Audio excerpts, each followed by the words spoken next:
Welcome back, Martini Giant fans. This is episode number 129, which is The Exorcist from 1973. Of course, that is directed by William Friedkin and starring Ellen Burstyn, Max von Sydow, and Linda Blair. And we decided to pair that with Exorcist III, which is directed by William Peter Blatty, who wrote the original one and also wrote the third one. And you're wondering why we're doing The Exorcist? Well, several reasons why we're doing The Exorcist. This is, of course, our Halloween special. We recorded this a few weeks back, but I'm putting this out a little under a week from Halloween, so I figured you guys can enjoy this particular episode of The Exorcist.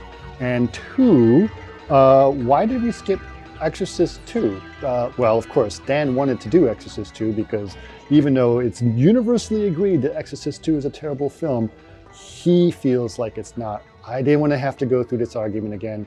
So we decided, Dan and I really love Exorcist III. We think it's a great movie, really great classic horror film, very well done. At least that's our thoughts on it. Eric had never seen it. So find out what Eric thinks about this podcast. I'm sure you guys will figure this out pretty quickly. But anyway, it's a pretty cool thing to talk about. All right, so that's our Halloween special.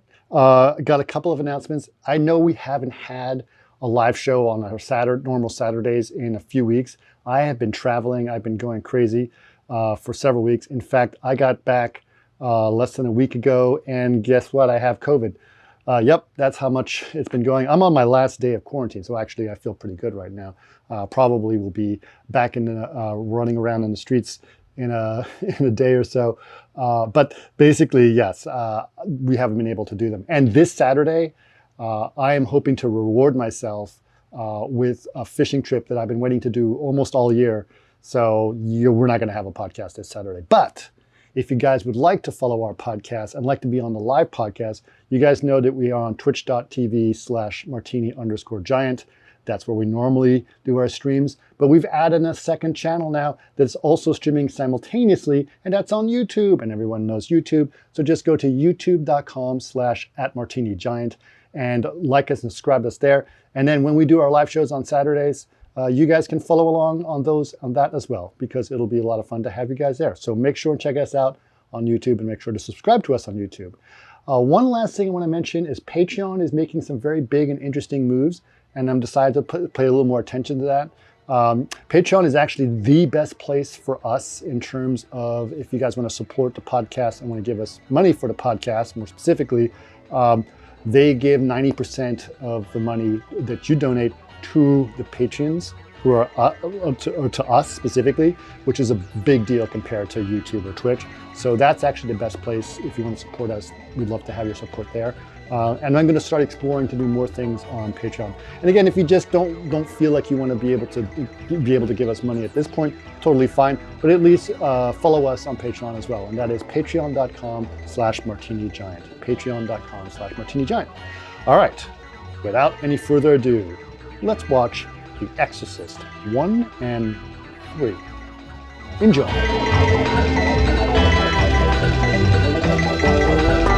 You know, because this is something to just give a little nod to what we're going to be talking about. When I went to go see the re-release of The Exorcist, it was an iconic moment in watching movies for me because I went in, sat down, and this guy walked in with his maybe 7 or 8-year-old kid.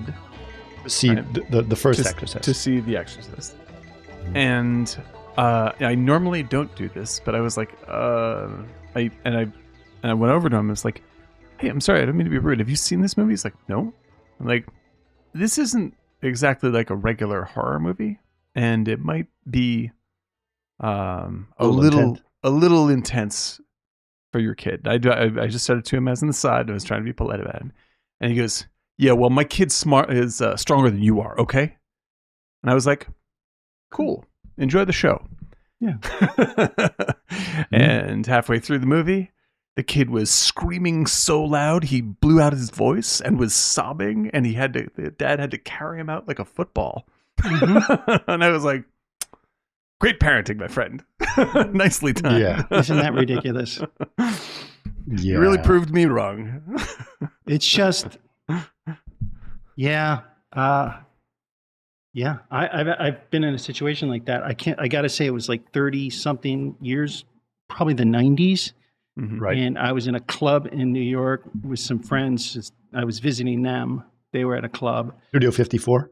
No, so. but it was a club where people are naked.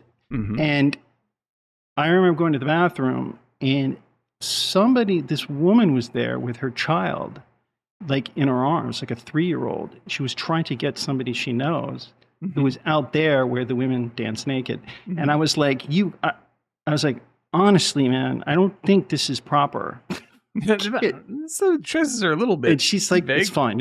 And she was trying to get that person's Sure. attention and go into the room. I was like, this is insane. What parent, I understand she needs to get a hold of this person, but it was the same thing. I was like, this doesn't seem right to me. Yeah, there's something, because I mean, even like if you say, well, it's it's just naked people, it's normal, it's not the biggest thing in the world, but it was like usually the context in the of morning seeing or something that is, ridiculous on the west side. It was like exactly like it's like even before the naked folks, I'm assuming that's not an appropriate place for a 3 or 4-year-old. It was like, yep. That's it. I understand. But what's weird is that people can do what they nobody want. else was as alarmed as I was. I was like, that's really not good. Well, the thing is, I mean, I'm a proponent as myself. Like I was, I saw Alien way too young. I saw Alien when I was like 8 or 9 years old, Sure. and it scarred me to the point that I do what I do today. So, like, I'm not saying, seeing things that are inappropriately scary or movies or whatever is necessarily the worst thing in the world, but be, aware. My parents did not want me to see Alien. I managed to see that via my brother, and that's what I'm doing. My brother was the great corrupter of me. Holy moly! I'm very thankful for this. I was a mess after the movie, and my parents were very mad. Don't be such a pussy. Yeah, you say to me, God, I'm doing you a favor. But yeah, I mean, I saw also, including The Exorcist. Like I remember when I was like 10 or 11, and The Exorcist was on TV, and I knew it was on. I was like, I'm just going to change the channel and look at it for a second, see if I can take it. And I don't remember what was happening, but it was like, and I was like, and I almost knocked the television over, turning it off. Did it really affect, like this time around? Did it feel like that strong? I've seen this movie probably 100 times. Yeah. So I can't say it's a scary movie to me anymore. But like I'm it's one of the movies that I'm like, this is like if this came out today, I don't know if it'd be scary, but it's pretty bracing content. It's like Sure. when I watch like A Clockwork Orange, like every time I watch A Clockwork Orange, I'm like, I wonder what would happen if this came out today. Right. Like this is nothing. Well, I think people would absolutely flip out at that movie. I think they would say, this is horrifying. You should not be making this movie. This is the worst.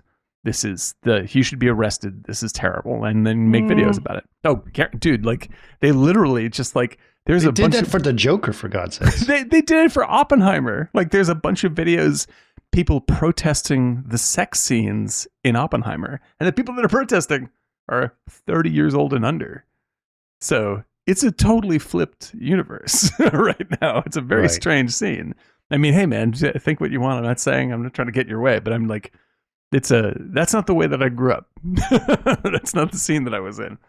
No. And I think that something where you see like a child in the situation that she is in this movie, even though they obviously didn't put her in these actual situations, but even a fictional character in this kind of situation is probably way over the line for most people today. So like I would say that it's hard to judge. I'm inured to this stuff. When I see horror movies, I love horror movies. When I see horror movies, I'm rarely actively like scared. Like I can be like, this is weirdly eerie or this is really tense. But it's hard for me to get. It's very, very rare when I'm like, I am uncomfortably frightened by this. I think everything has been taken up such a beat that for me, movies that now disturb me are, what was it? The Vanishing, the French one. Yeah. And Benny's Video. Benny's Video, sure. Those are the There's stuff that can definitely, irreversible. yeah, like there's stuff that really still gets Irreversible. me, right? Like there's stuff that I still that's find what's very scary. disturbing. Yeah, and I enjoy being disturbed. I look for stuff like that. But it's rare for me to get into, like, I think the last time I was really, I can't even call it scared, but I was so uncomfortable for so long that I felt like tense in a very awkward way was Under the Skin. Like Under the Skin was so beautiful and such a brilliantly done film. But it's so beautiful, Disturbed. Oh yeah, it's extraordinary. That's one of my favorite films I've ever seen. But but the first time I saw it, I was like, I have no idea, because I think that's what it is. It's not like I can take seeing almost anything, but it's when I go, I don't know if they're going to show me something that I won't be able to take, and creating that sensibility, like, that maybe this is finally the one where I'm going to run screaming. Like, that's when things are scary. I haven't seen that movie yet, but I think we're all forgetting Bad Boy Bubby. Yeah, that's a good close one, right? I had to hang on tight to get through the opening half hour. The only reason I went through the first 20 minutes is because I had to. Yeah, that's definitely one of them. There's a movie right now that I haven't finished watching, and I may never finish watching, a horror movie called the Poughkeepsie Tapes. Which I went to high school in Poughkeepsie. Oh man, well, they made this, like, it got to a point where they hadn't shown anything, but the tone of what they were showing, I was like, this will give me nightmares. Like, it's not the visuals, it's the subject matter. And I was like, I don't know what they're going to show me, but I don't want to be put in this place. Which I commend them for. That's great. I'm like, that's hard to have a movie that does that. That being said, I cannot imagine being an average Christian moviegoer in 1973 seeing The Exorcist. Like, I don't think there's any movie even remotely like it beforehand. It's very, and it's not because it's not in your face. Right. And it's so subtle, plus the subject matter. Yeah. Meaning, with the religious ties, I think, is what makes it even more. I think it would have been I don't know. Like, I was, maybe it's because I was in Europe. And no, I didn't see it in 1973 when it came out because I was 2. But I think that the way that religion, especially Christian or Catholic more specifically, is not as dogmatic and opinionated in some ways as it is here. Yeah. Sure. Well, I think what you're missing, well, not missing, but in 1973, the devout Catholics and the people that went to Sunday school and all went to Catholic schools were in their 60s, 70s, and 80s. Right. So that also helped create a divide between the younger people who are saying this is a good movie, where your grandmother and your uncle are fighting with you because it's blasphemous against the church. Right. You got to realize, like, Vatican II, which was the transformation of the Catholic Church, away from Greek texts and so forth, was 61, 62. Yeah. So it's less than 10 years. You have a real change in the way they're teaching at the seminary, and you have, violence in the streets. You have a lot of protests and different types of political movements going. So the fact that it was, the depiction of Christ in that manner was pretty heavy duty. I mean, I look at it, I'm like, wow, this is gutsy filmmaking. Well, this is like, that's how I feel about it. It's like, because for me, like, a movie, as I'm not religious, like a possession movie doesn't need, like, I don't need to be religious for a movie to be scary.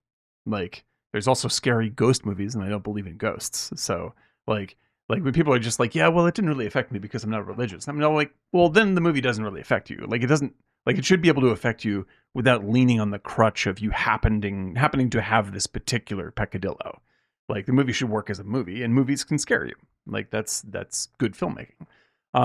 But what's interesting about The Exorcist to me today is that what makes it a great film to me is that it's a great piece of dramatic filmmaking.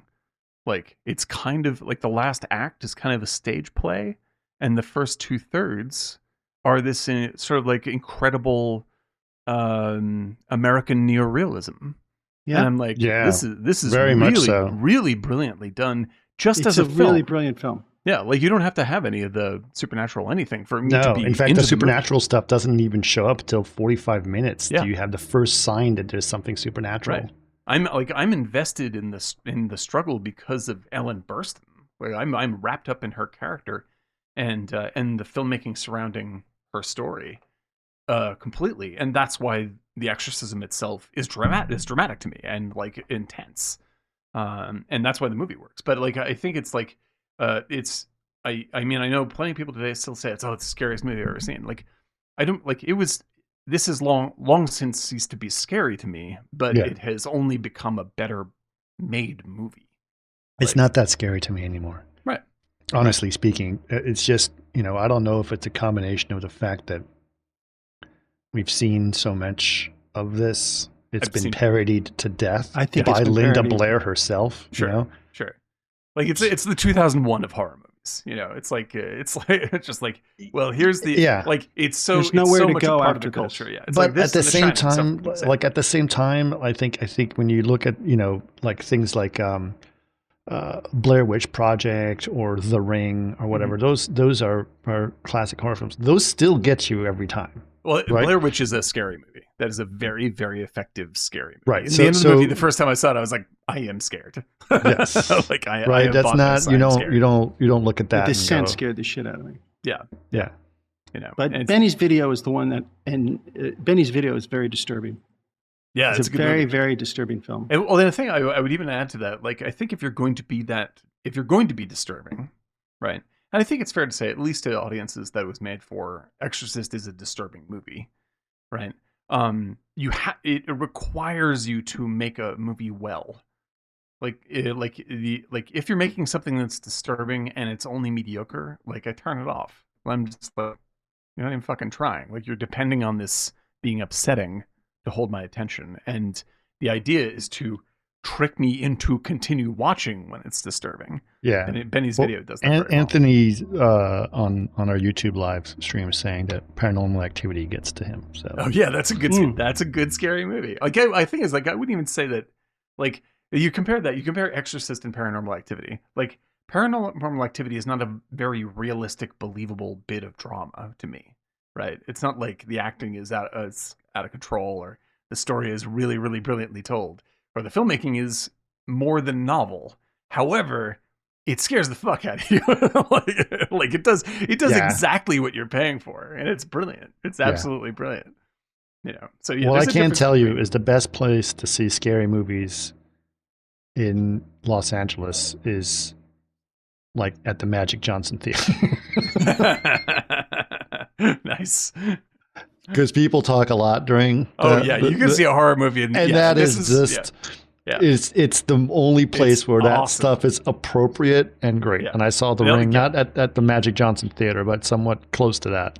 And it see, was- like that entire vibe of cinema going culture Uh-huh. is very special to me. Like I think that those are folks that are Yeah. really there to It's watch like that a in New movie. York, and Yeah, they it's scream awesome. out, "Smack It's the awesome. bitch!" Yeah, it's hysterical. It's Like people yeah. like it's an interactive movie experience. Don't go there. Yeah, it's great. Like, Don't it's open that terrific. door. There's a No, sister. there's a couple of theaters in Boston that I used to go to for that because it's really I really mean it. Like folks that are interacting with a movie, like are being as respectful of the movie experience. as- Sometimes. yeah, like if they're into the movie and they're like, holy fuck, like this is Yeah. amazing, then I'm on board. That man. was It's great. that was exactly what happened during The Ring. When I watched The Ring, it's like people are starting to have all their snarky remarks around stuff, Right, and then right. suddenly, like when you've seen the movie and he opens the door and the dead bodies in there, yeah, exactly. and it's like you hear this guy just go like, "Oh, what the fuck is that?" That's and then that's everyone, fun. the whole tone changed, and then Right. everyone starts reacting. Yeah. And then when she comes out of the TV, he's like, Right. "Oh fuck no, no, Yeah. no!" Like, that's amazing. And the thing is, like, this is like because I will definitely. I have been known to get pretty confrontational when people are fucking mocking a movie or ruining other people's good time or can't stop talking on their cell phone or any of this shit. Like that blows my mind. That not only are you paying $20 to go, just waste $20, Right. but you're actively fucking up other people's time. Like makes me crazy mad. I've tried to control my anger issues surrounding this, but I have literally I've grabbed people's sodas and poured them in their laps and been hauled out of the theater. Really? Like, oh yeah, I've gotten into fights. Like, it's bad. Like, I get so I've been so angry. It's been a decade plus since I've done anything like that. So he's Serenity now. I am Serenity, yes, yeah. Serenity now. But that's how much that stuff. Tell him the story about going to go see Saving Private Ryan. No. Chronicles of Riddick. Oh, okay. Can we tell the story now? We can tell the story now. This is the story. This is the story. I want to warn everybody. It's a little blue. This is a blue piece of little work. Boy right blue. Here.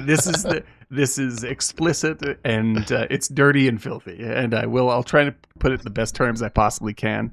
But this is how it goes. This involves a friend of mine who is a wonderful guy and a very, very good friend of mine for many years. And he is a big science fiction nerd. Like, he loves even the worst, cruddiest science fiction, especially if it's like big spaceships, big drama, that kind of stuff. He wants to see that in the theater. It's magnificent. And if you've seen the Chronicles of Riddick, this is like tailor-made. It's not a good movie at all, but it's such ridiculous sci-fi spectacle that, it was hitting every button he had. However, his wife, almost Flash Gordon. It's almost Flash Gordon. It's almost Flash Gordon. Really, it's that bad. And it's so bad, but it's kind of fun. It's so bad it's fun, and but which is so disappointing after Pitch Black, which was so which not is a good bad. movie. That's a good indie movie. That's actually a very good. I love that movie. Yeah. But the sequel is so overblown and so like Warhammer 40,000 ridiculousness that like he loves it, and I love the fact that he loves it, and it was going to be fun. Right. But the thing is, like, so he's like, dude, we got to go see this movie together. I was like, cool, let's do it. But his wife is not someone who enjoys movies like this. She enjoys good movies for being good, not nonsense movies. And so he wanted to see this movie. She didn't want to see this movie. I wanted to see this movie, so he asked me. However, they already had a date to go to the movies. So he lied to her, right? Nice. And he's just like, because he's like, dude, I'll see you at the theater. Great. I was like, great. And I show up at the theater, and there's him and his wife. And he goes, dude, what are you doing here? What are you seeing? And I was like, Chronicles of Riddick, right? Oh, God. And she's like, oh, it's great to see you. I'm like, oh, Chronicles of Riddick, what is that? Is that dumb-looking science fiction film? And he's like, honey, we got to go see Chronicles. No, we're here with Dan. We got to go see it with Dan. So this is all a ruse. It's a ruse, right? It's a ruse. And you didn't know about it. You were being played. I didn't know. Too. I was just okay, well, I can say something about this, but it's going to turn to a fight if it does. So I'm just going to let it lie. It's going to be okay. So she sees a shitty movie. That's the way it goes. We get in there, the movie starts playing, right? And we sit down, and we're like, and the only seats that are left are like, there's like, 4 at the end of one row. So we go in there, sit there, and it's an empty seat. Here we go. Right. Start watching the movie. The movie's totally ridiculous. You can see that, his wife is like, oh my God, what the fuck are we doing? This is a bad movie. But Nick is consumed. I'm sorry, I give away this is my friend Nick, who's wonderful. He won't mind me telling the story. But Nick is consumed. He's consumed by this movie. He's just like, this is amazing. It's everything he can see. He's like staring at the screen. It's magnificent. And then about 20 minutes in, this dude comes up and sits down in the empty seat at the end of the row, next to Nick's wife, right? So basically blocking your guys out of getting out. So he's like, this is it. And I was like, oh, whatever. And no, the guy wasn't dressed well. He's like got sweatpants on and everything, but he just sort of sits there and he starts watching the movie. And I get back in the movie, start watching the thing. So about another half an hour goes by, and suddenly Nick's wife goes, oh my God, right? And she stands up in the theater. I look over, right? And I'm looking across Nick, and Nick is still like watching the movie like this. And I look at the dude. The dude has his hands in his pants and is abusing himself so thoroughly because whatever he likes, fucking what's his name? The star of Chronicles of Riddick? It's Vin Diesel. Vin Diesel. Like he's a giant Vin Diesel fan, I guess. And so his hand is like going bah, bah, bah, bah, bah, bah, bah, bah, inside his sweatpants. Did you say something to Chris, or you just kind of like...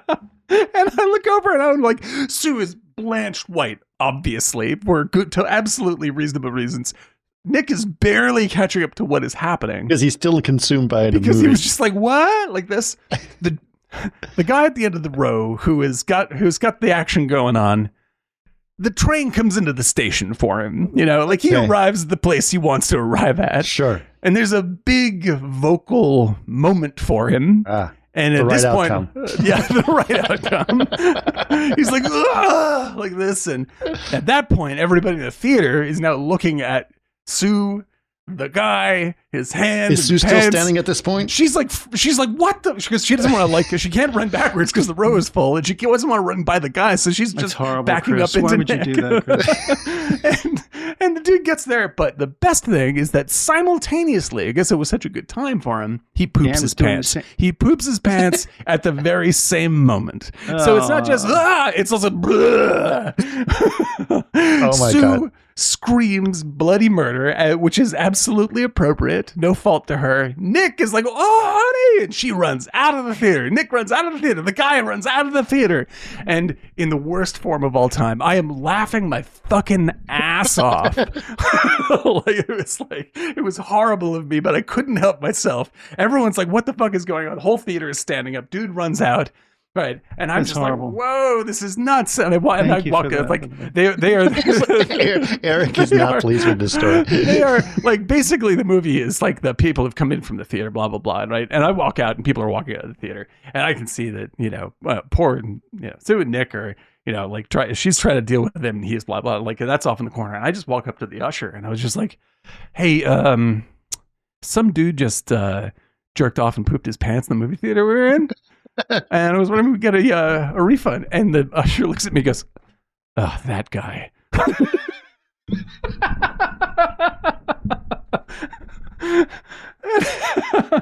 Why did you sell him a ticket? Oh, that guy. And then he went and got me and Sue and Nick booklets for literally an entire summer's worth of movie tickets. Just don't sit in that seat. Oh my God, that was just the most ridiculous thing I had ever been a part of. I apologize to them for laughing. It was so shocking and ridiculous. Anthony liked that story. Oh my God, it was just the worst. Just the worst. I think everything is now fine, and him and Sue have made up on that, but that is burned into my head for the rest of my life.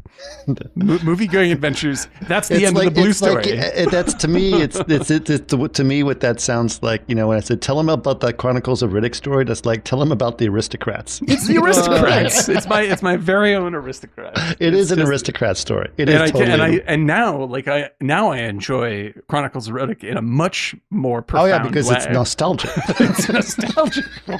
Nostalgic to that beautiful evening where you got so many free tickets to see movies at. Yes. That's unbelievable story. Yeah, that should have taken place in New York City. It did not. It was actually in Boston at the Wang Theater, no less. There's the punchline. The Boston Common Theater, not the Wang. Just kidding. The Wang Theater. The Wang's very nice. I saw Jaws at the Wang. That's fantastic. Okay. Where are we on this? Okay, so we are going to talk about Exorcist 1 and 3. We already started talking about The Exorcist. We got really into it, which means to me that we are into talking about these movies, which I am very excited about. Why did we do Exorcist 1 and 3 and not 2? Because 2 is terrible. Daniel may talk about 2. I am going to avoid talking about 2. I can do my bit on 2 pretty quickly if you want to hear it. Okay, but we'll do it very briefly. I'm going to put it this way. I'm going to put it this way. No. We're going to... You guys made me watch that. So Dan is going to explain this fucking movie to me. Because did you watch 2 or 3? I watched 3. Okay, all right. Dad. I can't wait to get 3. I've never. I think in the 80s I walked out on a movie theater. I walked out on that movie, but I realized I was at home, so I can't really. You can't walk. I walked outside. So two is terrible. I like But 3. I did go. No, that's no. It's not. It's not good at all. There's a real. I will go. So I'll bury the lead. I love 3 so much. I watched it again this morning, and I love it seriously, not mockingly. Like that is to learn what not to do. That is a top 5 horror film for me. That is pretty absolutely one of the greatest horror films It's pretty I've good. ever seen. It Absolute does feature the Larry King and Sea of Recoup. It does feature Larry King. It does also feature the Andy Serkis of 1980s. Oh yes, absolutely. Yeah, it's Brad Dourif. Absolutely. Yeah. It is a very particular zone, that movie, but I will make my argument for it. Yes, I am. But we're not going to get to it yet. But I am going to say that I look at it as Raiders of the Lost Ark and the Holy Grail. Mm-hmm. And we're going to skip the Temple of Doom. Exactly. Yeah, that's so, the way I look at it. This is I'll give you here's my spiel on Exorcist 2. First of all, Exorcist 2 is a genuinely bad movie. Like, it's rare to see a movie where you're like, every creative decision is wrong. Like, it's through and through wrong. However, it's not the kind of bad movie that's boring. Like, it's a wild movie that is trying extremely hard to blow the original one out of the water. It's almost a science fiction film. It is directed by John Borman, who has made such wonderful movies as Deliverance and such other movies as Zardoz and Excalibur. Right? This is the Zardoz of the Exorcist world in many, many ways.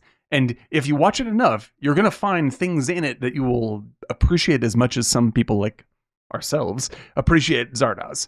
Zardoz, I think, ultimately is a good movie. It's a hard one to get into, but it's a good movie. But Exorcist 2 is never a good movie. It's a mistake movie. But definitely see it. It's beautifully photographed. It's wildly dreamlike. It has James Earl Jones in a bee costume, which is something to see. It has radical set effects and some of the worst and most ironic miscasting of all time, because Linda Blair returns for Exorcist 2. And as wonderful as she is in Exorcist 1, she is unbelievably bad in Exorcist 2. And she is up against Richard Burton. And when you have Richard Burton, one of the great actors of his time, versus Linda Blair, who is barely trying at all, it makes for some of the strangest scenes in film history. So definitely see it. It's, I think, on HBO right now. It's worth seeing just to get it in your brain. And some of the imagery is astonishing. It's beautifully, beautifully shot. Well, I should note that this is an extremely rare thing. We are in October. We are October 7th. Mm-hmm. And Exorcist 1 was available free on HBO Max. Yeah, there you go. Nice. And Exorcist 3 was available free on Hulu. On Amazon. And, yeah, that's right. It's on Amazon Prime, Hulu, and I think on YouTube. It's like across the board. Yeah. Free. Right. No, man, oh man. But so there we go. Yes, I was intent on seeing the new Exorcist movie last night, but all the good seats were sold out. So I'm sorry to report that. Yes, I will have. Well, actually, this is good, and it's also the 50th anniversary of Exorcist. Is it the really? First one. Yeah. Yep. Before we go deep, let's just at least talk about. First of all, I came up with a phrase. Remember how I came up with Scrugsit? Mm-hmm. Mm-hmm. Right? Right.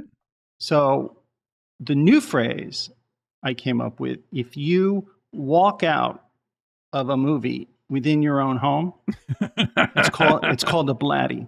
It's a blatty. Blatty. I blattied that one.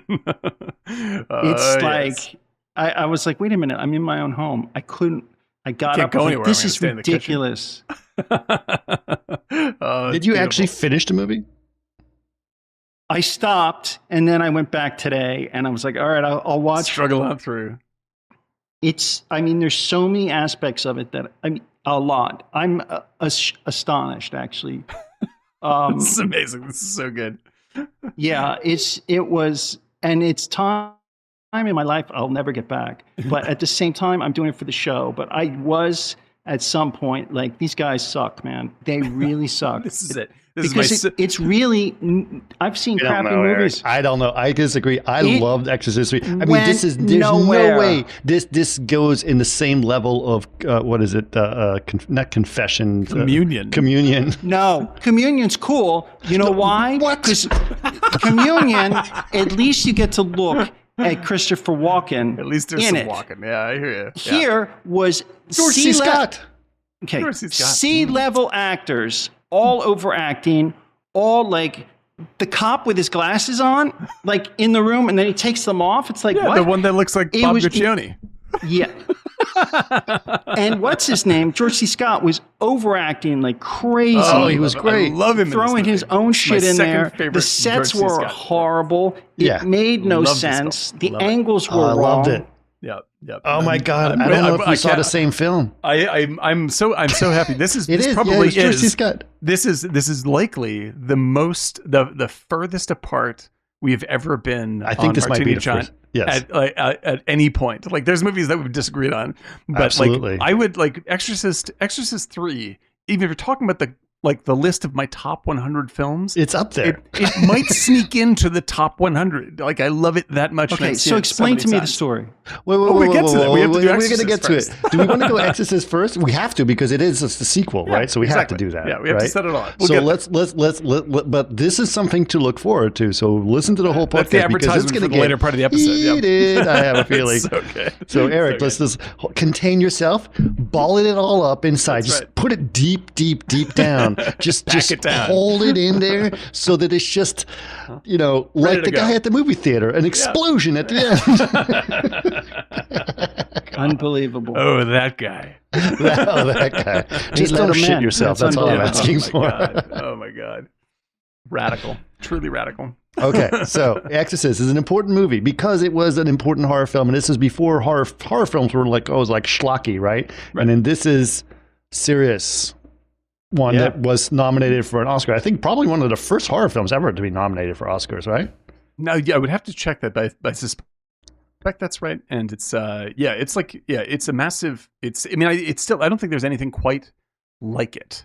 Because like there's, I would say like the first science fiction film to win for Best Picture is just recently with Everything Everywhere All at Once. But that is Wait. What about 2001? That didn't win. That didn't win for Best Picture. Oh, Yeah. So like but The Exorcist won for Best Picture. no, but it's in terms of like for something that self-serious to get that far is really, really radical. Mhm. Because like Everything Everywhere is an extremely likable comedy drama that is also very, very tangentially based on a loose sci-fi concept, but they get over that pretty quickly. Whereas like Exorcist is like, I am a horror movie. Like, this is it. Like, there's I everything am a is horror completely film serious. because I'm called The Exorcist. Yeah, like there's no But- fucking around with this movie. Yeah. You go in there. There is a lot of buildup. Oh, yeah. The whole Yes, movie there- is the the whole build-up, movie's a yeah. build-up. Yeah. Yeah. And I Because, want to like- say it starts off with Max von Sydow, who I decided I'm going to call him the reverse Tom Cruise. He Right. always looks the same age, but old. Yes. But yeah, like that, because he is actually this, and I He was think like this is, less he's like than- 33 in this Yes. movie. And it's they crazy. made him look old, but he looks exactly like the way he looks old. Yeah, like Dick Smith is one of the great makeup people of all time, Right. And the old age makeup for The Exorcist is like, you can in the close-ups you can tell that it's makeup, but it's so perfectly designed that it really feels like an old man. And like the two things that sell it is not only this the sculpt perfect, but von Sydow's performance actually feels like an old man. Right. Yeah. Whereas like when most people do old men, they're like, I'm playing an old man. Yeah, and it's a big ham sandwich. This dude absolutely nails it. Like this is exactly like this is a real person at an advanced age. They did use old man hands, I think, Yeah, for the inserts. Yeah, I think that's true. because But, like, that really sells it. yeah, it's absolutely convincing. When in reality, he is, I believe, younger than the young priest. Yeah. I would be like, He basically looks like himself in Minority Report in real life. Yeah, exactly. When he's with much Tom older. Cruise, who is the reverse Max von Sydow. Exactly. Right. But yeah, the opening of this movie is so brilliantly rendered. And people have tried to copy this thing, and they copied. It was called Indiana Jones. Yeah, exactly. Like because they don't get the opening in particular captures this sort of like both a sense of complete realism and of profound spirituality, and it's such a hard thing to gather both of those things in the same frame, and it's like in Friedkin does this. Like really, Friedkin's one of the great directors of all time. He just passed away. So let's talk a little bit about Friedkin. Mm-hmm. What was his history before this?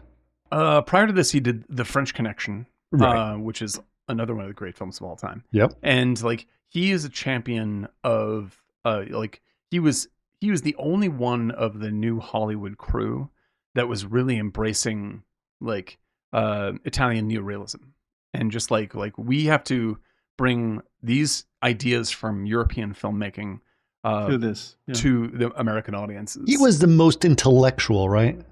He's up there, yeah. De Palma's pretty intellectual too, but he's sort of like intellectual in a film in a sort of like a the head of video class. Like he's like he's a techno nerd. He's a nerd, and whereas Friedkin is a real artist. Like he's thinking and talking like an artist all the time, and he's also like you see interviews with that guy. There is no more straightforward a person as William Friedkin was. Like he doesn't care who he insults. He doesn't give a shit at all. Right.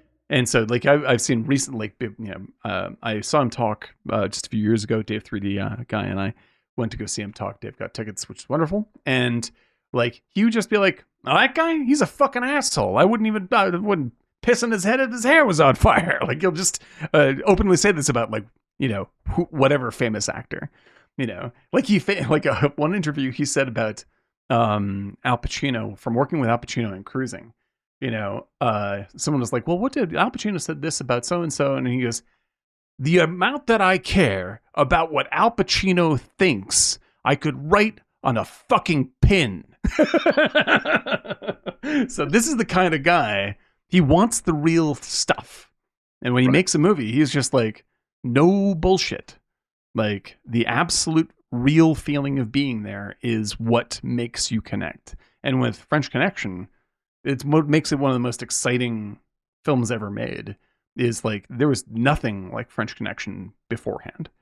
And you like, it's so exhilarating and perfectly cut and shot.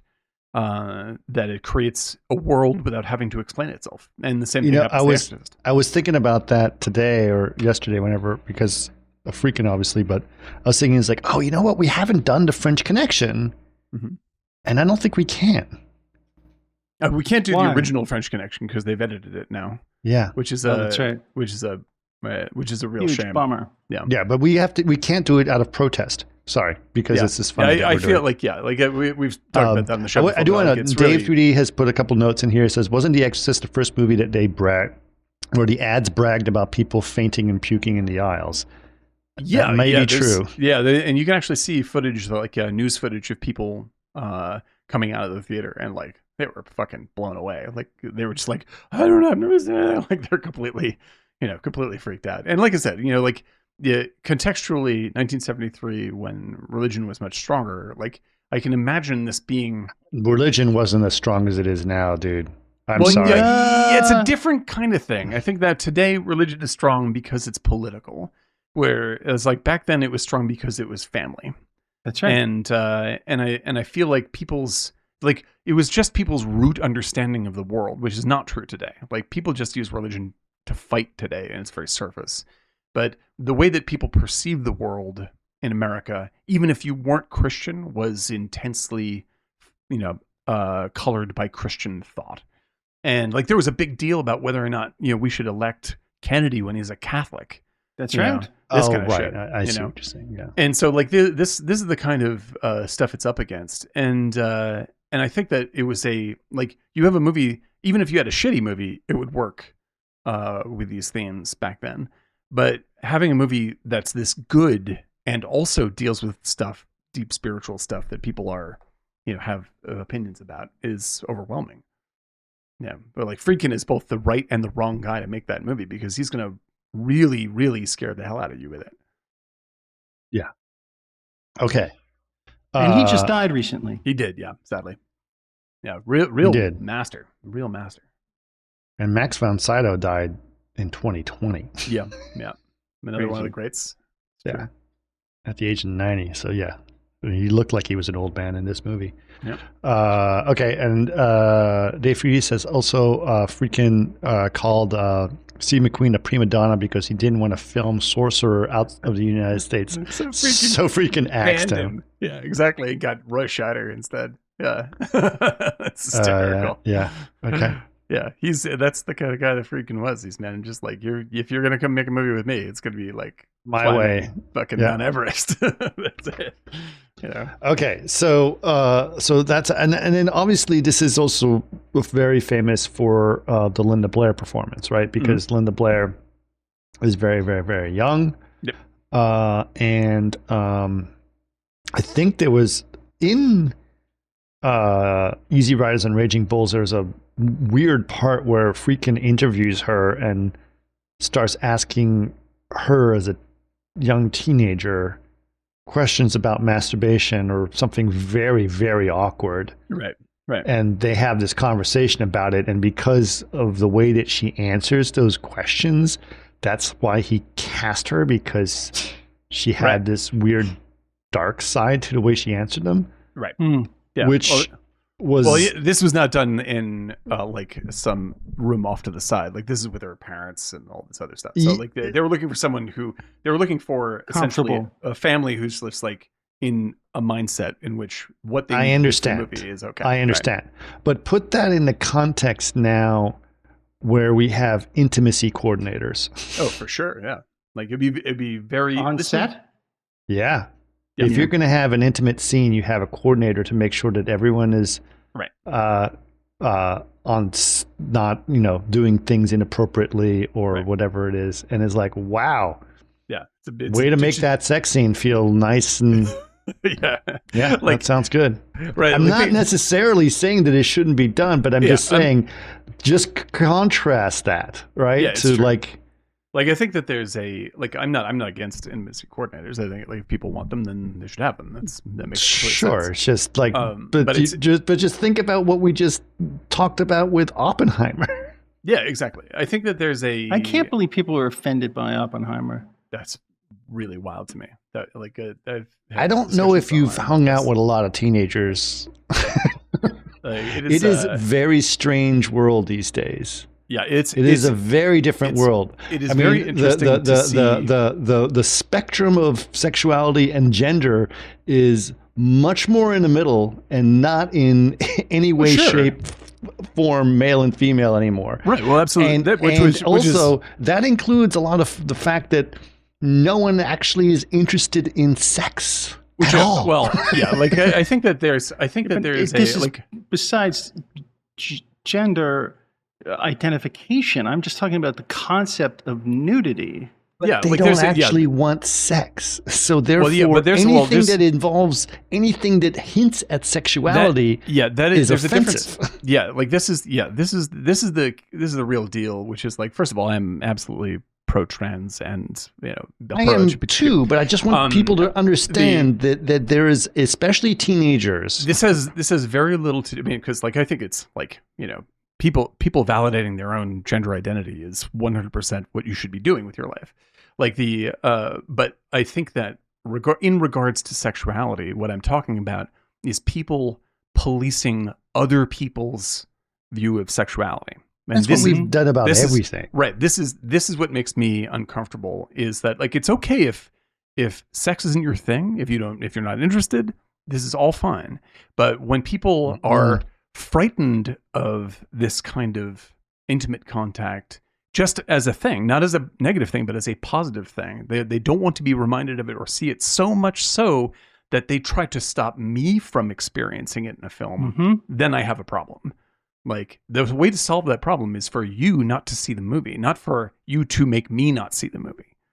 Right. Like, that's what crosses the line. I agree. And I think that this is like, I mean, everyone's free to do as they please. I'm not going to try and like make people see stuff they don't want to see. I agree. And I think that's what upsets me is that it's like, no. Like, everyone needs to be in the middle of everything, including their own sexuality and their own desire. Everyone's identity and everyone's sexuality is their business to pronounce in the world as firmly as they wish to pronounce it, which I think is totally excellent. However, I don't agree with people making other people act like them so that they're comfortable, and I mean that in terms of like I don't like when Republicans try to make me act like like you can't, do these things or say these things or blah, blah, blah. I don't like that. I don't want people coming in and trying to control my life. And I don't want anyone else to have their life controlled by other people's moral opinions. You sound like a libertarian. Like, it's just like, be responsible for yourself and voice your own feeling about yourself and control that. That's your responsibility. That's good. And people should respect that. Absolutely. Okay, so let's get into the story because we're already an hour in and we haven't even gotten to the story, and then we have to sort of blast through this, which is unfair. But we'll get to it, and then we have to get to the debate. But let's just go. Max von Sydow is on an archaeological site in Iraq. He finds some evidence of. He's a priest as well. He finds some evidence of worshipping of the devil of some kind. Yes, it's sort of Max von Sydow. It's not unclear. Well, Max von Sydow is in part of an archaeological dig. He is in particular interested about evidence of this demon or this cult around a demon. Keep talking. Yep. This demon named Pazuzu. I don't even think Pazuzu is named in the movie, but it's later part of the media of Exorcist, and he finds evidence of this cult in this dig, and when he finds it, there's a strong suggestion that it has found him as well. Like that Pazuzu is particularly like he has fought Pazuzu before in some sense spiritually. And Pazuzu is aiming for a rematch. Like, none of that's said out loud, but that's the sort of tone that's set, especially in the classic image where in the end of that epilogue or prologue, he is standing on one side of the screen facing a statue of Pazuzu on the other side of the screen. Sorry about that. Literally, My like you're watching homecoming, and she's all dressed up and looks so beautiful. And it's it's awesome. That's great. 15. It just goes so fast, man. I'm like, yeah, it's what insane. the? Oh, congratulations to her. That's fantastic. Thank you. Sorry, I left. Dan, you were saying that Suzu. We gotta move on. Yeah, so that Pazuzu and the statue of Pazuzu is facing off against Max von Sydow, literally like it's two Old West characters about to enter a duel, and that's when the movie starts. Well, yes, and there's Pazuzu behind me. There you go. There you go. There's Pazuzu. Yeah, so you can see that behind that. Okay, so that happens, and then we're there in Georgetown, Washington, right? Right. And we're introduced to the mom, who's played by Ellen Burstyn. Ellen Burstyn, who was in the Last Picture Show we talked about. Yeah, and she's also in Alice Doesn't Live Here Anymore. She's a terrific actor. One of the best actors. Very, very good actor. Now, she plays an actor in this movie, and she is acting at a protest rally. Yeah, it's like some movie about a socially conscious movie about education. Right. And with a director that basically feels like he's so funny, man. I love this character, Burke. Yeah. He's hysterical. He's an English actor who's like a pretentious little director. Yeah, he's like this little guy, and he's just like, and like he knows he's making a shitty movie, and he's just like, like they're filming the scene, and she's like and it's all very realistically shown. Like they're having a sort of a debate in front of all the extras and everybody else that's there because she's a major star. And she's like, I don't understand what's going on in the screenplay. And she's like, dude, should we contact the right? He's off drunk in Britain, whatever it is. And everyone laughs about it. And they're just like, yeah, this is all just a fucking lark. She's a millionaire, a super famous actor. He's just like, it doesn't fucking matter what movie I make. She's the star. They're good friends, and it's just a day-to-day production of a regular shitty Hollywood movie. Right. And it's really, it's really charming. It's really interesting to see. Right. So they do that movie, and then they're sort of hanging out, and she has parties. She has a big house in Georgetown, probably a very expensive house in Georgetown. Georgetown's not necessarily a cheap place. You noticed to that live. space? Yeah. I was like, ooh la Well, I mean, la. like, they don't joke around. Like, I mean, she is like, Rich. she is raising her daughter by herself, but she is like an extremely successful actor. Like, Right. she's like Meryl Streep level. Meryl Streep, etc. Like Ingrid Bergman. Yeah. Like this, that's what she is suggested to be in this film. Right. Yeah, she has help. She has like, she's got invites from the president to come, have dinner with a small group of people. This kind of stuff. Right. And they place those little nuggets like you have an invitation to go to the White House, and it's like, oh, it must be a huge dinner. It's like, no, I don't think it's just 12 of you. It's just small. Yeah. Yeah. And so it's like, but the way that they play it is very realistically. Very realistic. She's not. It's not trying to show her up as a character, but just to show her reaction as like very day-to-day person, you know. And mainly they keep on keying in on her relationship with her daughter Reagan, and how named after Ronald Reagan. Of course, the governor of California. And so like, and the realism of that relationship and how good she is to her, how much she cares about her, and how distanced they are from, her husband and Reagan's father. And like all these little tiny bits of character building that are constantly happening. Like she's one of my favorite characters. The mom is one of my favorite characters in 70s cinema, right? Because not only do they spend so much time developing this extremely realistic relationship with the daughter, but they really build her as a independent, successful person that is very believable and very likable, and a woman, and a woman in the early 70s, right? And then when the movie challenges this, she doesn't weaken; she just gets harder. Like she takes her mom mode to the next level, where it's like, okay, it's time to stop being the famous actress and start really honing in on mom, right? Because even movies today take this kind of a character and make them like, I'm going to stop being a famous actress, and I want to start being a famous actress with a problem child. Yeah, like it's like, oh my God. Well, and what's really great is that the doctors were like, it's terrific. Call my friends. That's like they're so fucking patronizing and just like, well, you have to understand, Mrs. McNeil, that we're doctors and we know more than you do. And this is just constant. The devil has shenanigans. Yeah, exactly. Like any parent watching this movie is like understanding this kind of bullshit frustration, you know. But as her character, who has already proven herself as this major, like she's in control of her life 100%. And here are these old dudes talking down to her. Like she gets more and more frustrated and more angry. And this is where I think the movie is still unmatched, is that she becomes extremely unlikable. Like, and I mean that in a positive sense. Like, why? Because she has strength? Yes. And this is what movies fail to do all the time, is like make a strong character. She is fucking fed up in this movie. Like, well, hold on a second. Isn't this a lot like, oh God, what's her name? I'm sorry. Cassavetes' wife. Oh yeah, Gina Rollins. Where she did that movie. What's the movie she did where she's like that super strong woman in New York? Oh yeah. It's one of Cassavetes' movies. It's famous for it. I can't remember the name of it, but yeah, and she's another example. But that's sort of like still indie film world, right? This is a big studio release, and to have someone, an actor as good as Burstyn, really commit to. She's like, I'm not here to be charming. I'm here to save my daughter, and she's just like she's just like, are you fucking kidding me? Like that's her reaction though. Like, all you fucking idiots can't do anything. Like you're trying to talk me into thinking that this some is of real. that strength and that type of character was picked up by like Cher for Silkwood. Yep, that's true. That's a good point. The Network, right? Oh yeah. Or the one with Jane Fonda in the nuclear facility. Yeah, I love that movie. Chinatown. Great movie. China Syndrome. China Syndrome. Yeah. But it is very rare and it's very risky. Forget about it, Jake. It's just a nuclear reactor.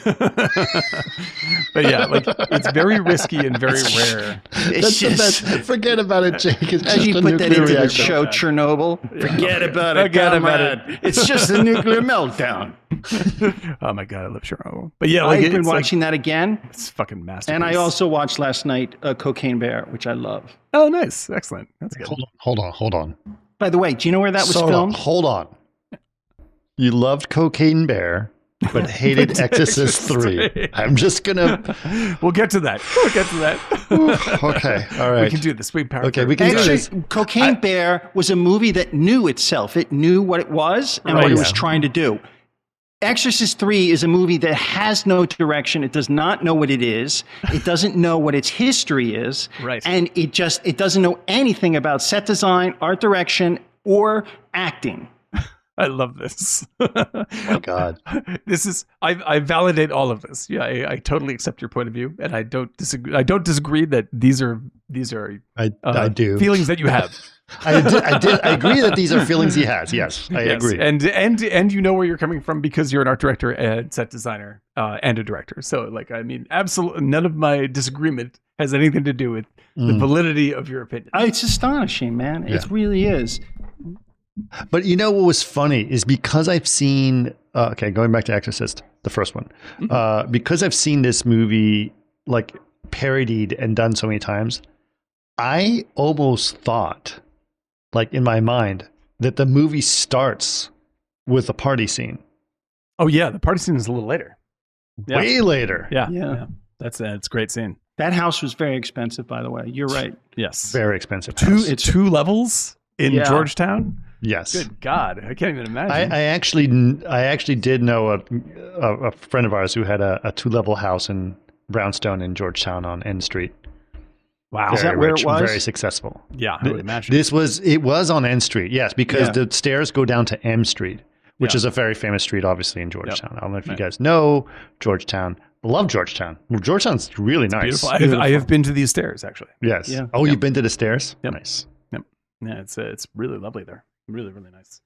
But yeah, like I think that it's awesome that Friedkin and Burstyn are so risky to make the decision of making a Hollywood movie in which the main character becomes so enraged that she is no longer an enjoyable presence in the film. Like she is like, you're just like, wow, she is super fucking mad. Like that's where she lands. And the madder she is, the more it's meaningful when she breaks.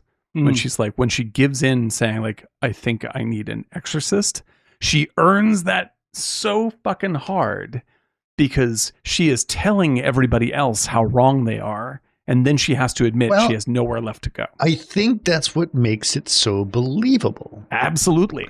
Right? Absolutely. Because she's like, you don't say like, aha, I need an exorcist. Yeah. And that's the solution. No, it's like, I am so fucking desperate. Yes. It's fuck y'all. Yeah. Like the solution that made the least sense is now the only thing I can choose. Tried everything else. Yes. Yeah. It's got to be better than these fucking doctors anyway. Yeah. You know. And I think that that's like in any other, and in just like in Hollywood mainstream movies, like they try to like, I mean, no matter who you got in the thing, you try to make the character remain likable. And this movie just goes for broke and says, if you're a parent of a child who is in medical trouble, like niceness goes out the fucking window. Yeah. Like that's the first thing, Right. And it makes me invest so firmly in Burstyn's character. And the trick of the movie, and this is the brilliance of it, is that because she is won over, I am won over. Like all of that, the entire lead up, all of the drama, all the setting building, everything about her character, all of her anger, all of that is so when she gives in because she believes, that transfers my belief in something that I don't believe in. Like I'm emotionally invested in the reality of the movie because of her realism. And it's just flawlessly done. And they just let her do it. It's incredible. Yeah. But essentially, yes. Everything It's also based to... on a true story, isn't it? There's a classic case that it's referencing. I don't think the details are the same, but Blatty was inspired by hearing a story about this. Blatty himself was a very religious person, and so he wrote The Exorcist from a believer's standpoint. And I think that what makes the movie work is that I'm not sure if Friedkin in that part of his life was very religious. And I think that it's the tension between those things that makes the movie very convincing. Right. So he does. We see a very normal life of essentially a single mother, famous, rich single mother, right? Going through things, and then there's a party scene. This is a very. By the way, that party is like very. That when I used to live in Cairo, and my parents would have parties. It felt this like is the kind of thing that. Those funny. are the kind of parties they had. I was like, Gay priest. The gay priest, who becomes one of the main characters of Exorcist III. Yes, he is one of the main characters of Exorcist III. But that party feels, and just me being upstairs and being separate from it. Yes. And not being. You're right. It creates this atmosphere that's so like excellently insular. Right. There's a socialite downstairs. Let's pretend the kids we're going to be adults and we do it. Oh, then suddenly the kid arrives. Yeah. And it's like, oh, you're interrupting the fun and goodness. Did you ever do that to your parents? Like go in front of all the guests and then pee? Not pee, no. I didn't pee. No. Reference to the Chronicles of Riddick story. No. Yes, that's what he did on the couch. Oh, that's my son over there looking at all the out. guests and just staring at them in the eyes, making eye contact. Look away. Oh my God! Oh man! Did you ever watch the Whitest Guys Alive? Did you ever see that? Oh, Whitest Kids You Know? That's hysterical. Yeah, it's so funny. When the guy they made this joke, is like, yeah, whatever, and he just does this, and it goes. Right, and he's like, "Oh, okay," and so he learns that gesture, and he just is like, "Yeah, whatever," and he just goes, just slowly does the gesture and stares at him, and it's like, "What are you doing? That's not how you do it." He goes, "You can't do it slow. Slow is creepy. Don't make eye contact. What are you doing?" It's bad. Oh man. Well, yeah. It was called the Slow Jerk episode. If you want to look that up on YouTube, you can. That's brilliant. That's brilliant. Yeah. Since we've already gone fairly blue on this episode, might as well go all the way. Yeah, exactly. It's a pilot. All right. So yes, she comes down and she pees on the carpet, and that's sort of the signal of something's gone wrong, right? Right. And she continues to deteriorate. I'm trying to get through this because we're way slow. Well, we're having such a good time. Don't worry. Okay. Let me quickly we should introduce that part of the key story that's happening is the young priest. The young, we should make sure that's Dimitri. included. Yes. Okay. Damien. Right, Damien. And so Damien, I call him Dimitri because he's Greek. So it cuts between her and this priest named Damien, who is maybe mid 30s or something like this. Is a psychiatrist. Yeah, he's trained in psychiatry. Yeah, and so he seems like a very genuine, good person. He's a priest, but he's very much based in reality. Spirituality is very much based in the real world. In science too. In science, he is a psychiatrist. He comes at everything like this has to be. I have to think of this as science. All the old world, old school, Christian shit is like that's. And he's a boxer. Stuff. And he's a boxer. Yeah.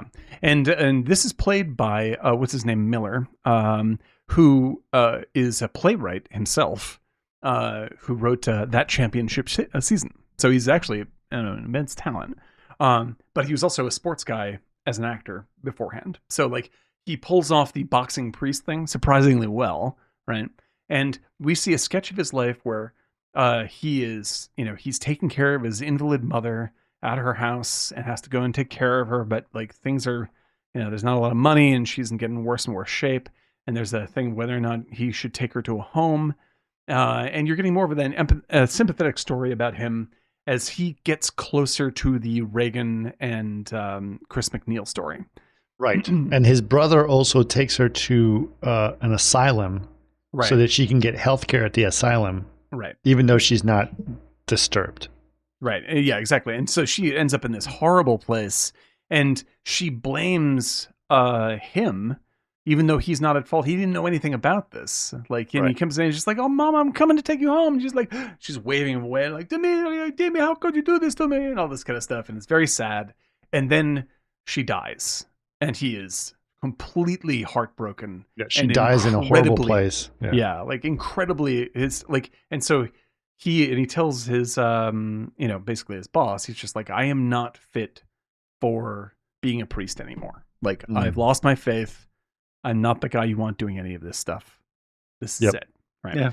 And so he is in a terrible place in his life when, after all these, all, like the signs of possession in the little girl have manifested themselves for so long that Chris McNeil, as Ellen Burstyn, has taken her to wave after wave of doctors and perform, and they all smoke, which is awesome. They all smoke. I know all these horribly intrusive tests. They're giving like a spinal and all this. They're doing these massive brain scans. So this is before obviously CAT scan machines or whatever, but you can see these hard metal machines making these loud horrifying noises, and her head is in a vice. Yeah. And they're basically like, there's something wrong with her brain. It's like, I don't think it's like her bed is levitating. It's like, she's shaking the bed. Yeah. And the doctors are just a bunch of fucking assholes. Like, there's a bunch of, classic, male dominated group. And they're just like, you don't know what you're talking about. They talk down to her the whole time. Meanwhile, you're seeing this. It was interesting because the acting and the directing is very good. They don't actually say that. Well, they're not cartoonish about it, right? No, they're like, yeah, we understand, your feelings, but this is, Yeah, like they're not played one-sided, right? Right. Like what is happening is still very real, right? Like she is like, it's like, we don't want to listen to what you're saying. It's very foolish, and you don't know what you're saying. And then that's it. Like that's where that, and you can see the frustration builds because of this. The little girl, like the scenes with the medical scenes are some of the scariest in the movie. Like they're bloody. They're like when the machines turn down, it's like pop, pop, pop, pop, pop, pop, and it's really overwhelming and scary. Plus, have you ever had a CAT scan? I've never had a CAT scan or an MRI. Have you ever had an MRI? Like this, they absolutely simulate the terror of this, and you feel terrible for the little girl. Let me give you a little story about my MRI. I had an MRI done on my spine when I had to have spinal surgery, and a lot of people have had MRIs. Not a big deal, but I go in there and I'm like, oh, an MRI, and I hear all the sounds. You're not supposed to wear any metal or anything like that. Right. And then I left the MRI, and I look into the room where they're looking at the scans, and I realized the machine they're using for the MRI machine is an SGI. Oh shit! What? Yeah, that's amazing. Yeah, it's an Atari 800. And they're like, yeah, it still works. And I'm like, oh god, oh my god, really? You haven't rewritten the code since the SGI. Yeah. Nope. Yeah, like I still run another world on this thing, and went on my off hours. But yeah, like this is, and the stuff you see in this movie is even more caveman style. It's so crazy. Yeah, no, and the machines are scary as hell. Yeah, it's amazing. Plus, as a little side note, the nurse that runs her through all this stuff, the guy with the beard, is a real life serial killer.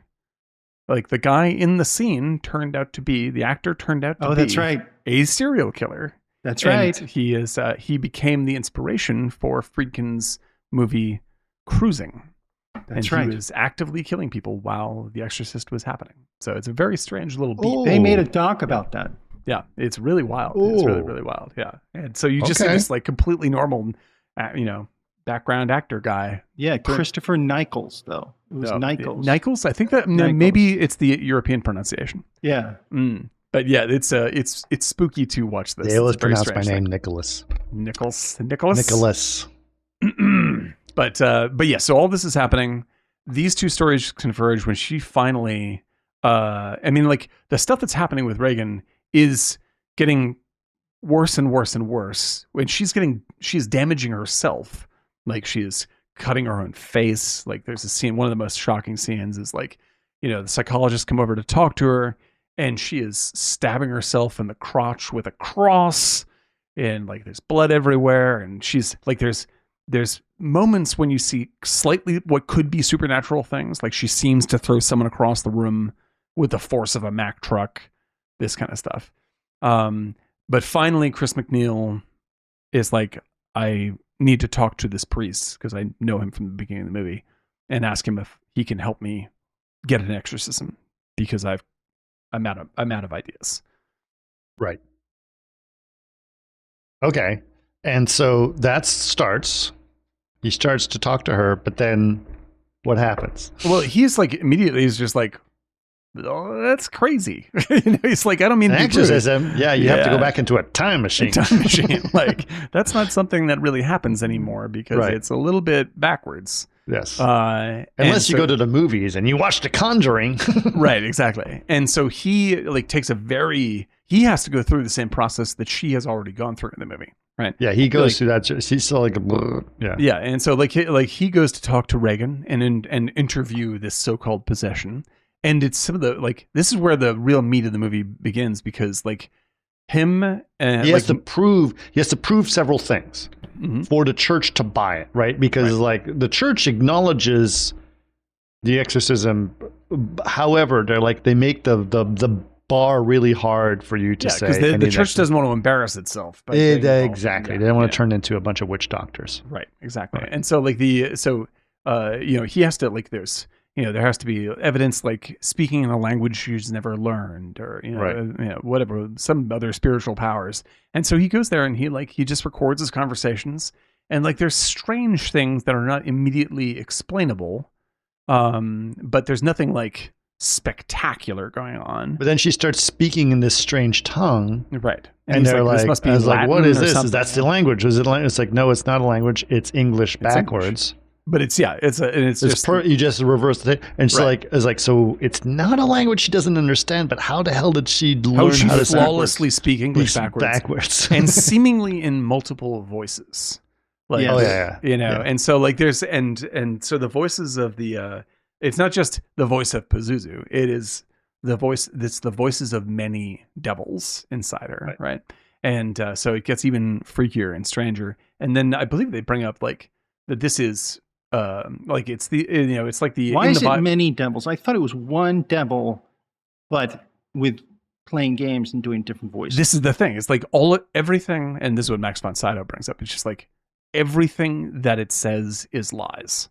Of course, and it will use every tool that it can to break you, and it will lie to you in order to break you. So even Donald Trump, yeah, basically. And so the multiple voices, any of these things are all just tools that it's using to get in your mind. And that's the greatest danger, isn't that it has crazy magic powers. It's that it can psychologically destroy you and, tear your soul apart by wrecking you with guilt, and hating yourself, as opposed to and then I'll spin you around and snap your neck. That's not what the devil is there for. The devil is there to corrupt you and destroy your own soul. And you make that decision. And so it becomes convincing enough to the church that they're well, we can't let you do this because you were just telling us that, you lost your faith and you're just sort of a minor guy in the church. Right. Father Damien. But we can maybe talk to Father Karras. And Father Karras is Max von Sydow, who we haven't seen since the beginning of the film. And because Karras has done exorcisms before in his... Nearly killed him. And yeah, these when his work in Africa, he famously did such and so, but the exorcism went on for 6 months. Yeah. And so you start going one of my favorite things in the movie is you start being really how much time is passing in this movie? Because it's really very there'll be big time jumps, but you don't know whether it was weeks or months or whatever. Well, you definitely sense that from all the medical tests. Mm-hmm.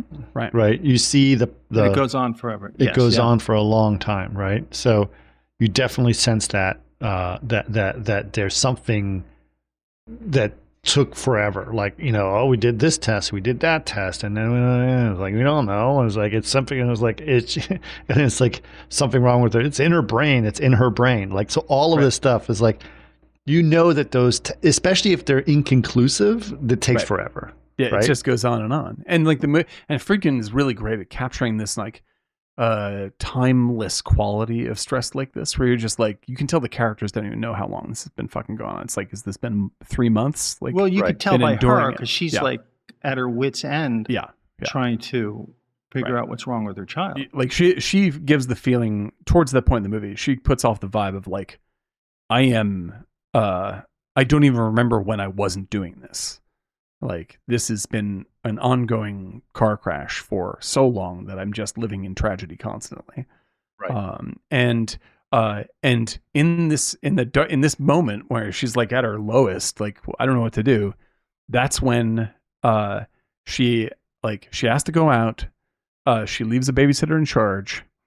The director, her friend Burke, comes over. You've seen him drunk at the party, right? You can tell that they're friends. And the babysitter has to go and do something, so she leaves Burke just to be in the house while she goes and takes care of something and be right back. But when she comes back, the windows of the room are open, and Burke is at the bottom of the stairs on M Street with his neck turned his head turned all the way around, neck broken.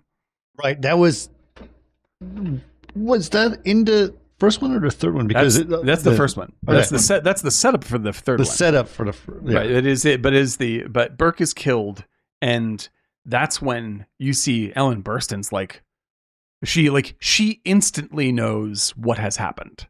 Right. She's like, oh fuck, like Reagan killed my friend, but killed this guy. Right.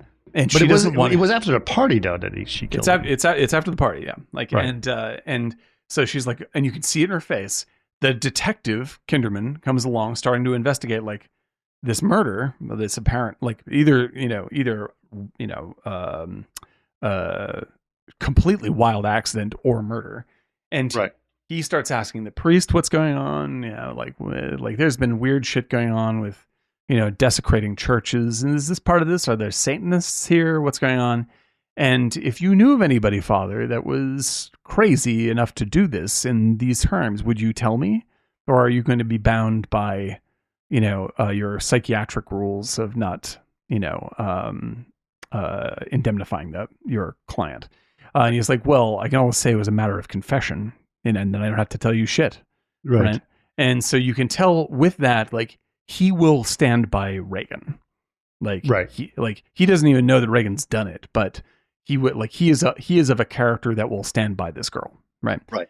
And so when Kinderman, who's a very nice guy, played by an excellent actor, guy from famously played in Death of the Salesman, but also is known for 12 Angry Men. He's the sort of most resistant one in 12 Angry Men. He goes to see the mother, and he's very kind, and he's sort of starstruck by her and asks for an autograph and all this kind of stuff. Yeah, that's awkward and weird. And like this very long scene where he's very gentle about suggesting that someone she knows killed her friend in that room by throwing him out the fucking window. And he's like, and then he's so like, I don't want this to, he doesn't want it to be true, so he's not saying it. She doesn't want it to be true, even though she knows it's true. So she's not saying it. And when he leaves, he's like, well, thank you very much. Let me know if you, and she closes the door, and you can see her like, oh my God. Like, if we don't solve this now, like, our lives are over. Yeah. Like, over. Yeah. So not only is my daughter have issues, but she might have killed the director. she may have murdered the director and killed like my good friend Burke. Yeah. And like now it's just like it's reached another level. By the time that finally Damien gets the church to go along with the exorcism. Yeah. And that's when the third act starts. And the third act is essentially, like I said earlier, like it's a play. Right. Like it's three people in a room, two priests and a girl. And that's when I need an old priest and a new priest. Yeah, exactly. By the way, Alan Schneller says, hey. Nice to see you, Alan. Nice to see Alan. Okay. So yes, this scene is obviously lots of stuff goes on in this scene. Very famously, she is very vulgar, Mm-hmm. extraordinarily, shockingly vulgar to priests. Right. And that's kind of the point. And it's beautiful, like, because the voice now is no longer played by Linda Blair, but by Mercedes McCambridge, who was one of the great old school actors, and like they had her drink a bunch of whiskey and smoke a bunch of cigarettes, and so like her devil voice is like perfect. Yeah. Perfect. I have a boss like that in Bulgaria. She smokes a lot of cigarettes and drinks a lot of whiskey, but I was like this. Yeah, it's great. She's absolutely terrific. Yeah, it's great. But yeah, it's a good voice actually. But she does, it's lots of interesting things going on. Obviously, there's a lot of vulgarity and insult and lying. Right, that's the big thing about the lying. Tell them about the lying. Well, this is the deal: is like Max von Sydow, like he meets Max von Sydow, shows up, he talks to Damien, and Damien's immediately like, okay, let me give you the layout here. I think there's 3 different manifestations of personalities. There's and Max von Sydow's like, no, there's only one. There's only one thing going on here. Yeah. Like all the don't fucking trust. Don't trust. Just don't listen to anything it says. All a lie. Like everything is a lie. That's that. And it will try to destroy you, emotionally, spiritually, everything with whatever it says. So don't let it in. And so that becomes the struggle for Damien, because like Damien, as you've already seen in his setup, is racked with guilt. Like even before his mother dies, he's like, I don't have faith. The world is so bad. Why I can't believe in God if he's going to let the world be like this. And now it's basically, he's the weak link of these 2 priests. Like there's Max von Sydow, who looks really solid emotionally, but is a 90-year-old man. And then there's the boxing priest, who's physically in the trim, but he is like, I don't believe in God anymore. I'm inexperienced. Yes. And I'm very susceptible to having my my ego be broken by the thing that we're trying to conquer. Right. And so, the thing that's interesting also is Max von Sydow's character is like, she throws all kinds of stuff, including vomit and everything else, right? Sure. And he does not flinch. He just keeps going. He is stone cold. He's just let's do it again. Do it again. Do it again. And it's just basically like, I hate to say it, like rinse, repeat. Yeah. He is locked, and he's just like, I know how to beat this thing, and it's just through complete dedication. Keep marching ahead. This is faith. It's about faith, right? Exactly. It's about faith. So that's the thing that I think is very interesting, especially from the church point of view, right? Because he is the most faithful. Yes. He's more faithful than any of the other church characters we see. Anyone else. Yeah. He knows the other ones are conflicted about the truth of it, but he's seen the devils when he was in Iraq. Yes. Right? So that solidifies his kind of like understanding of the underlying of the problem, whereas the others don't. They're stuck, the other guys are talking about like how the church looks, and the church can't back this, and we can't support this because blah blah blah. It's political. It's all political. Yeah, but Max von Sydow is like I hate to, but that's why having religion. him in Iraq, exactly. Having him in Iraq was important to set that background up. Yeah, because he's in this place which is like this is a no bullshit experience that he's having. Right. There's no layers of politics that are in between him and his struggle for faith, rightness, and truth. Right. And you get the sense that he is not so much a validation of the church as an entity, but of humanness, right? Of goodness in the world, right? He could give a shit about the church. He's like, this is how we stand against evil, regardless of the form that evil takes. Right. And yes, there's rules, there's church stuff that I do, all this kind of stuff, but like he's not doing it because he is interested in the knickknacks or in the politics of the church. Like he's like, evil exists in the world, and there's only one way to fight it, and that is through patience, love, firmness of action, and that's it. And that's what he does. Like, because he is very like he's not angry at Reagan. He's not violent about anything. He's just forceful and repetitive. Like this will get beat. But unfortunately, he is an old man. And the devil, at least Pazuzu, in round 1, beats him. So you can see that he has heart problems. And they go through a really tough fight with this thing. And he's like, excuse me, Damien, I have to go take some pills. And he goes off and takes some pills. And then in that moment, one of my favorite moments in the movie, Damien goes into the room alone for a moment. He opens the door, and it just cuts to his mother sitting on the bed. Yes, which is where Eric is right here. Yeah, like this is one of the best cuts in my opinion in movie history. Yes. Like it hits so hard, so out of the blue, and it's so emotional, and you can see that it gets right under his skin. You know, like it's instantly effective. And the edit's only like 3 seconds long, and it cuts back to him. And then when Max von Sydow comes back in, like Damien is already broken, you know, and he's just like, they're trying to do the exorcism, and she's spouting her filth, and he's like, your mother's in here with us, you know, and she's like, Damien. And then she says, Damien, why are you doing this to me, Damien? You know, all this stuff. And he's screaming and crying, going, you're not my mother. And then the old priest is like, can't handle that. Yeah, he snapped. He's lost. And that's when Max von Sydow's like, I do want to say one thing that was very interesting to me is also, so before she dies, or around the time she dies, Damien has a dream of her. Oh yeah, yes, this is great. Yeah, right. The subway dream. And so the subway, right? And she's like crying to him, right? Yeah. And there's no voice. It's there's no voice, and just him looking for her, and she's like lost and confused. And they do that, and they put in like 2 frames of a corpse into the scene, right? Yeah. There's some great little... back then, that was called subliminal advertising. Yeah. But it's so obvious now. We see we're so media savvy that we 2 catch these, frames out of 24 so easily. Yeah. It's not subliminal at all. It's still very effective. It's effective, but it's more stylistic than it is subliminal. It has nothing to do with, like, it used to be like, oh, they're trying to sell you Coke. You remember that big thing, like the QAnons of the 1980s, when they try to tell you that they're trying to sell you Coke in movie theaters by inserting Coke stuff into frames. Yeah. It was the same thing, right? So they put the corpse scene in there, and people like, I was affected by the corpse. It was like, I saw it clearly. There was a corpse, and then and it's very filmically and emotionally effective that you see these things, but it's not like they're unconscious. Right. Like there's great like 2-frame shots of the devil's face, which is and it's brilliant because it's just a guy with red stained eyes, not even like contacts, in weird makeup, and it's way more effective than if they had made a monster.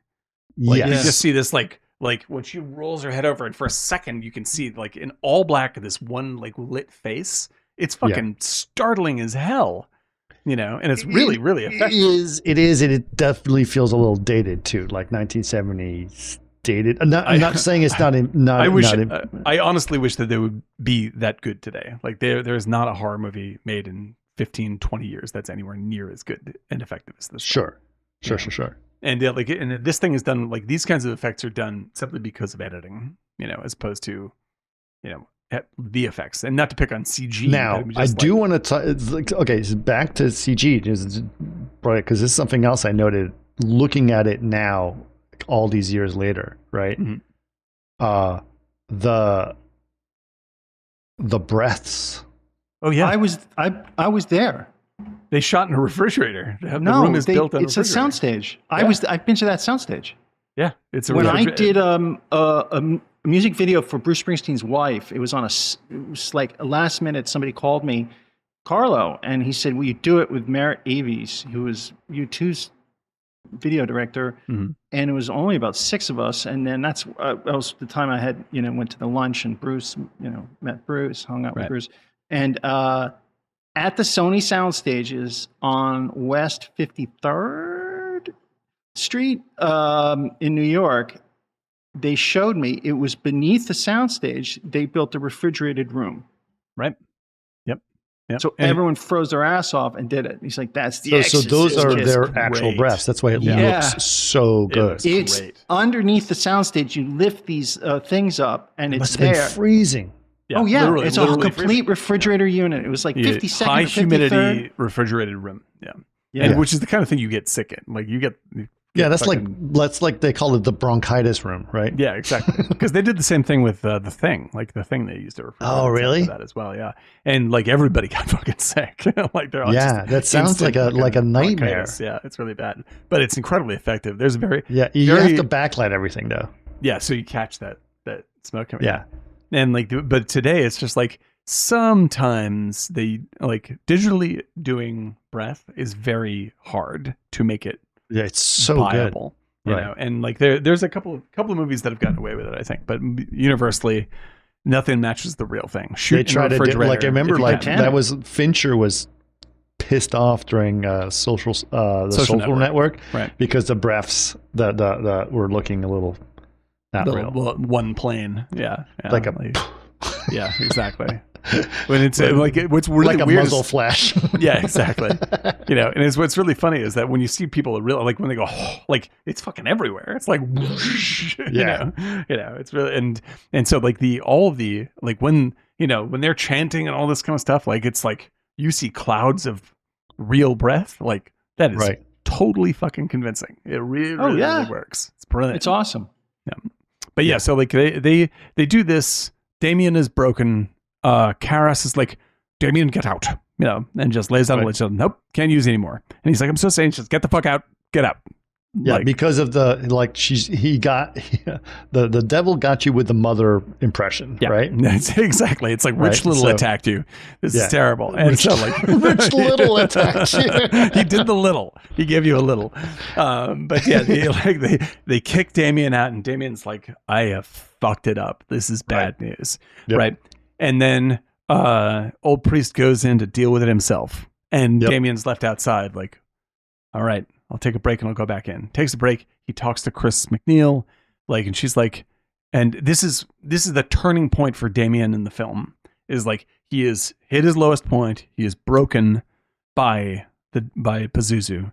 He goes down, feels incredibly depressed, and Chris McNeil comes to him, and she admits her greatest fear, which is she going to die? Like it's the only time in the movie that she's felt that low. So they're both at their lowest point, right?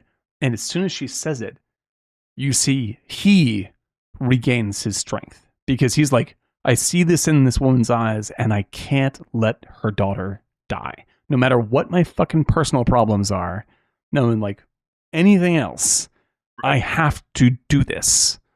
And that's when he decides to go back in. And the moment he goes back in, he sees that Pazuzu has killed the old man. Right. Right. And he's, perched up and giggling that he's murdered Max von Sydow. And that's when the boxer comes out. Yeah. And he fucking takes a hold of Reagan and punches her in the face. Yep. And then what does he say? He says, come into me. Come into Right. me. And he slaps her and slaps her and slaps her. And you can see the devil, appearing momentarily on his own face, you Right. know, and Through his eyes. And so like, he rears up. You can see his face is physically changing because the devil's like, you got it, baby. Let's do this. Right. I'm going to possess you. Got it, baby. Let's do this. Takes a Let's hold do of his this, soul, baby. I'll possess you. leaves the little girl, Yep. and in his last act, he jumps out the window and kills himself. Down the stairs. Yeah, down the stairs. Goes And down the then stairs. down the stairs, falls down the stairs. In a bloody mess. And those stairs are treacherous. Yeah, shall we say. you can see someone dying in those things pretty seriously. It's not like, it's way more treacherous than John Wick 4 stairs. Yeah, no, it's bad. It's bad. Like these are the kinds of things where you hold the rail and you sort of lean back a little bit. Yeah, That's the way it goes. Did you, by the way, Eric, did you ever see John Wick 4? Yeah. Yeah. That is almost. I think that may still be my favorite movie of the year. It's like I love that movie. That was fucking good. John Wick 4 was great. Yeah, It's like you nailed it, Daniel, when you said John Wick 4 is like a video game and an opera. It is exactly right. Yeah, exactly. It's amazing. It's really something. It was It's really good. Like the action is mwah, It's out of so control. good and is so completely over the top. Like just the but that's the love. That's the love of John Wick. The fact that you can have this massive all-out fight in a club in Berlin while dancers are going off. It's like it's just crazy. But that's the classic filmmaking. You go on a journey. Yeah. And Oh yeah. Yeah. Like the stakes are simple but high. you know, and the challenges get ever Yep. greater. It's just perfect. That's a perfect movie. It's I don't know. I just to me there is escapism in different ways, right? You know, you're like, oh yeah, you know, Armageddon, whatever, terrible escape. That is the kind of escapism that I enjoy. That's gold. It's pure gold. It's That's one of the that's one of the best- very best action films I've ever seen. It is a very good action. It's one of the best action films. Yeah. You're right. Yeah. Right. Yeah. Now, It's hard- granted, it's hard to place it Predator in the is up tops, there. but it's- Predator is a very good action. Predator is a special kind of thing because like Predator really shouldn't work at all, but it works. Yes. Like that. That's the brilliant. It's just like there's something so blue collar perfect about this movie. There is something blue collar about Predator. It's true. That they just every time they try to recapture it, they get too Yeah. fancy. You know, it's funny. So I was at the play that I was telling you about yesterday with my daughter, and I was with the boys. There was my son and two of his co-stars. He's also in drama. The three boys that are in drama in middle school in their class, and they were doing the Predator clap, like. Yeah, that's the best. And they were trying to get that perfect, like perfect pop The slap. Yeah, that's the greatest. And it was like funny because Brady showed me like a couple years ago, like the Predator clap, you know, and then when he did that, someone made a YouTube or a TikTok, whatever, and they do that, and it just explodes into cookies. Oh, that's amazing. Yes, yeah, that's excellent. You it's did. so good. It's it. Yeah, and see, Brady's playing video games right now. He's telling me that. That's one of the great edits. The Predator like, clap. There's a Predator clap where it turns into a nuclear explosion, which is good. Yeah, like this. Yeah, cookies might be the best one though. That's like, incredible. it's just a bunch of cookies, like just chocolate chip cookies everywhere. Yeah, exactly. There is no Predator clap in Exorcist, but it is it is nearly as satisfying. But as it is an clap. important thing because I don't like so you're gonna have to tell me, is there any connection between Predator, like Exorcist 2 and 3? Because Exorcist 3 feels like it ignores Exorcist 2 completely. It more or less ignores it. It more or less Does ignores Exorcist 2 have a dream sequence as horrible as? With Fabio? Oh my god, one of my favorite dream sequences. We'll get there. We'll get there. the Exorcist 2, the ending of Exorcist 2, their house, Reagan and Chris's house, is literally physically torn in half by spiritual tornado. So, like, if any of that really happened, like, you can't go visit the steps in Exorcist 3. Like, all that shit got wrecked. Like, it's just like, if any of Exorcist 2 is taken seriously, first of all, I think we're living in some weird science fictional future, because that movie makes, like, there's a scene in Exorcist 3 where, like, in Exorcist 2, where this psychiatrist brings out like a pulsing, glowing ball that can read your mind, and I was like, "Is this Space 1999? What is this?" Like, it's unbelievably weird. There's a little poltergeisty. It's a bit, yeah. It's like Poltergeist is able to sell that kind of stuff because it spends the whole movie convincing you that what you really need here is a little bit of science. And then science doesn't work. But in Exorcist 2, it totally works, and it's something you've never even heard of. Sure. It's sort of like they're just like, well, we have radios to talk to God. Let's talk to him. God, why did you possess this? It's just like, Oh God, it makes Wait, no okay. fucking Talk to sense at God. all. Yeah. There is no radios to talk to God. Yeah, I get it. No. Okay. Yeah, that's we can skip over that one. I would happily Skip cover that one. separately. Okay, so we'll go to Exorcist 3 right away. All right, which puts out the fact that it's like it's been 15 years since blah blah blah blah blah this happened, right? Now, and the characters are recast, but the starting main characters are the gay priest, and Kinderman, the cop, who investigated Burke's murder. Right. And now, so like the cop is played by George C. Scott. Right. And Okay. So this is where it's going to get good, because Eric hated this movie, and you and I think it's one of the greatest horror films it's of one all of the time. great horror films of all time. Oh my God. Like, it's legitimately got, like, it gets Eric, under my skin. You can It's jump amazing. in at any point in time and tell us how wrong we are, and it's going to be fine. Well, I'd like to, if I may. First of all, I want to. There's one last thing I want to touch on in Exorcist. Is one thing I saw in this go round with Exorcist that I didn't really notice. Exorcist before. 3 or Exorcist 1? Yeah. Is that there is a suggestion that is uncemented that Damien is gay and is in a relationship with the gay priest. Yes. And I think it's beautifully subtle. It may or may not be like intentional. If it's intentional, it's gorgeously subtle. I thought I picked that up when he was playing piano. Yeah, it's really beautiful. And or like when he drops Damien off and like brings him to his place and takes off his shoes. Like there's this really, really caring relationship being represented.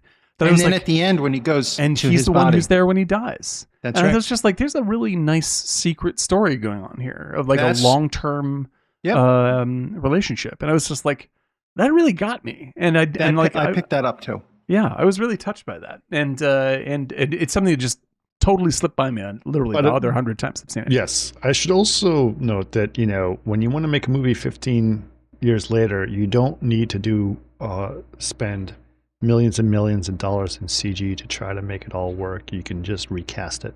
Just recast it. It's better to recast. Like why 100%. Yeah.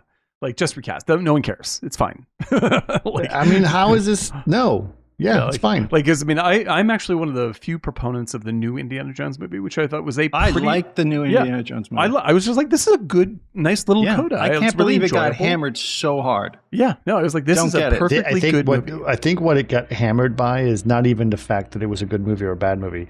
I think it got hammered by the fact that people just don't want to watch another freaking franchise reboot. Yeah, I think you're probably right. I mean, there's a lot of things in that, like people express that in a number of different ways. Right. But that is the core sentiment. It's just like, please stop giving us chewed food. Sure.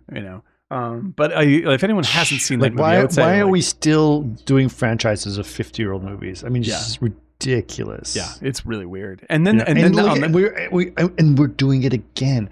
50 years since Exorcist came out, now as we say, and we're doing the new Exorcist came out now. One of the things I wanted to talk to you guys about was, do you know how much the Blatty family got for the rights to do that film? What, Exorcist III? The newest Exorcist. Oh, I don't know. I'm sure I think they paid like many hundreds of millions for the 400. Holy shit, that's even higher. Yeah, they were paid $400 million for 2021 for the totality of the Exorcist rights. Yeah. I mean, I can see it. It's Blumhouse that's doing it. They have the money, and it is one of the most recognizable things in horror. A lot of money. Yeah, I mean, horror is big business. $400 million is a lot of money to pay. It's a lot of money. That's a bit risky. But like they were successful with, I think they were successful with their Halloween movies, which they made at a pretty low budget. They just fired the head of Blumhouse. Did they? Interesting. Really? He just left. I saw it today. Check it out. I'm interested to see how this goes. Harrison Ford noted that Anthony noted that Harrison Ford is just too old for a new indie film, which is partially true. Yeah. I mean, that's what they make the movie about, really. Sure. So. Okay. But anyway. Let's, that $400 million, Eric, that's just freaking dumb. I wish I'd gotten to see the new one. Why are numbers so high these days? I mean, we've got number inflation. I have a theory about that. I think because it was 2021, that means they started probably negotiating in 2020, and then we had the pandemic. So they were probably getting hit hard. And they're like, you know what? Let's close this. We'll close this. It's a whole new world coming. Blah, blah, blah. And that's it. $1 billion, man. That's a lot of dough for that license. I mean, it's not insane. Like there's plenty of Exorcist stuff you can do. Well, hold on. If there's one company that I would feel good about holding the IP of The Exorcist, it's Blumhouse. Sure. But I just think it's ridiculous that we have those 50-year-old licenses. Yeah, I know. Right? You know what I mean? Like, just give me... Why do I still need to watch The Exorcist? I loved it then. I still love it now. Right. Done. Right? Like, they're doing... How many... Do some new stuff. Yeah. I mean, we used to make fun of this, like, how many Rocky films are they going to make, right? This was the ongoing joke, and they made only 4 of them. How many Conjuring films? How many Conjuring films are we going to have? I think I've seen all the Conjuring films, but the Nun 2, right? And those movies are, let's see, how can I say this? They're fine. They're 100% fine. Over and over again, I would watch it and go like, it's fine. That was my only reaction. I'm just like, how are these the movies that are making so much fucking money when they're so just sort of, regular TV? Like, I'm just like, there's nothing particularly special about any of these movies at all. Well, just look at the Paranormal Activity franchise too. It's I know, crazy. yeah, they've been milking that for a long time. I think like the only places where, I mean, there is actually a lot of really interesting, good horror happening right now, but you really have to go out of your way to find it. And one of the best sample plates essentially for horror like directors, a cheese plate, like cheese plate, sampling. is see the VHS movies. Yeah. The VHS series. There's some shitty ones. Like you have to put up with some pretty bad movies. But every single VHS movie, there's one of the short films in it. You go like, oh, that was crazy, and then you can look up movies by that guy or by that woman, and like you'll find a new interesting horror director. But like, there's just in terms of pop, real like big media pop studio horror, like The Conjuring is like a fucking 40s horror movie. Right. Like it's so staid and so hype. It's just like, I'm like, this is the most conservative, unexperimental, non-scary, mild, goosebumps style story I've ever seen. I like the first Conjuring. It's not a bad movie.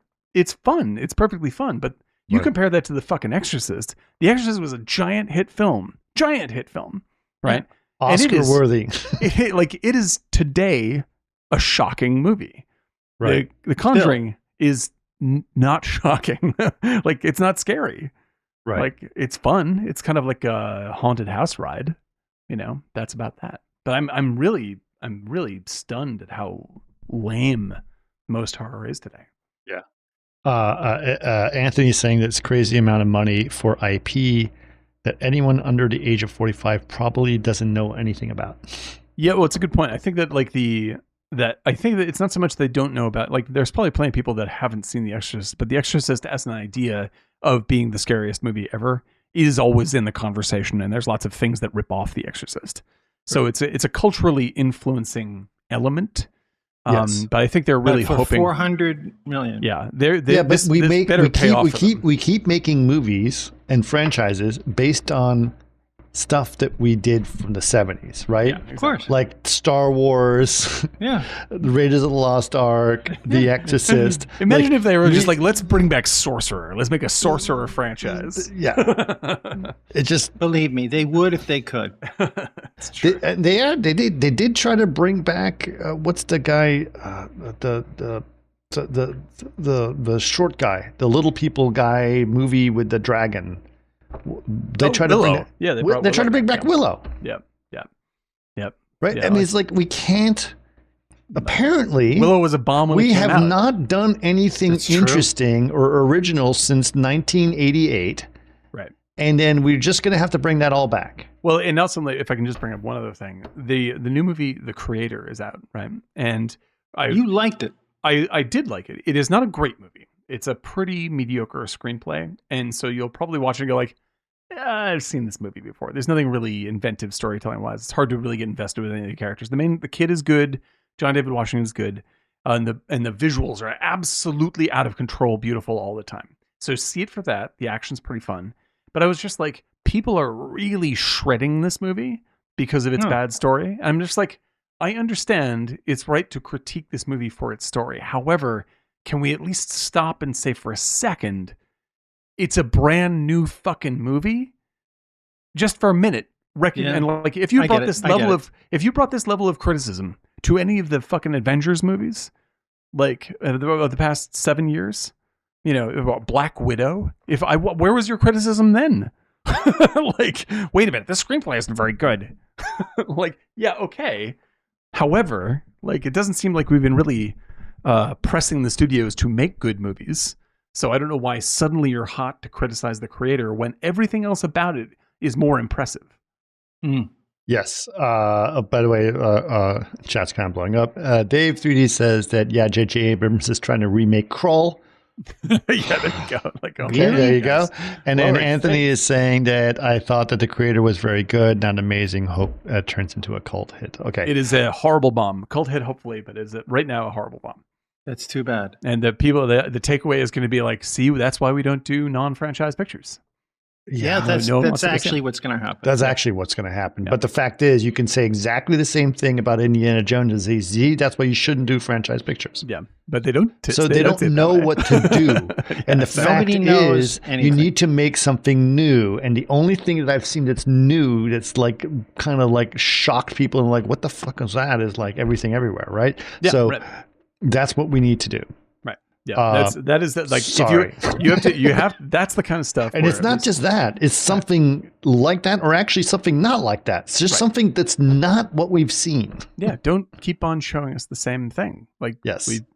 we're done with that. That's okay. It's time. But for I some don't new think stuff. it's about you guys. I think people in general will just take the same old thing. Well, I think that this actually connects slightly to the other part of the conversation we were having, but I feel like people are afraid of new experiences. Like, it's risky, it's monetarily risky. Like, it's better to go like, well, at least it's an Avengers movie and it's going to be at this quality. If I'm going to spend $100 taking the kids to the movies, at least I can have a validation that it's going to be like 3 stars. Oh, you want to make sure that they're going to eat their burgers. So the only place you're going to get their burgers served is to go to McDonald's. Yeah, exactly. Okay. So I want to, like, we've changed our backgrounds here in our things, and Eric is now, we're in Exorcist 3 world, but I do want to give a special thing for Eric. And I'm going to change his background to something a little different, just because to let him know that I love him. So if he gets, yeah, look at that. It's in action. Fabio in action. Look at that. Love it. Oh yeah, look at that's Eric. Look at him. This is for you. I can't tell the difference. Who's Fabio and who's Eric? Yeah. It's amazing. You both look like angels. All right, so start telling me why you think it's a genius film. No, I don't like. It's what I'd rather hear is that the production design, for instance, one of the things you picked on. What is it about the production design that rubs you the wrong way?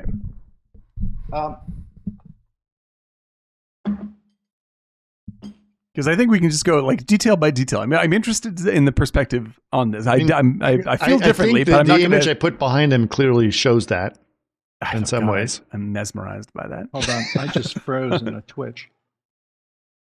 Yeah.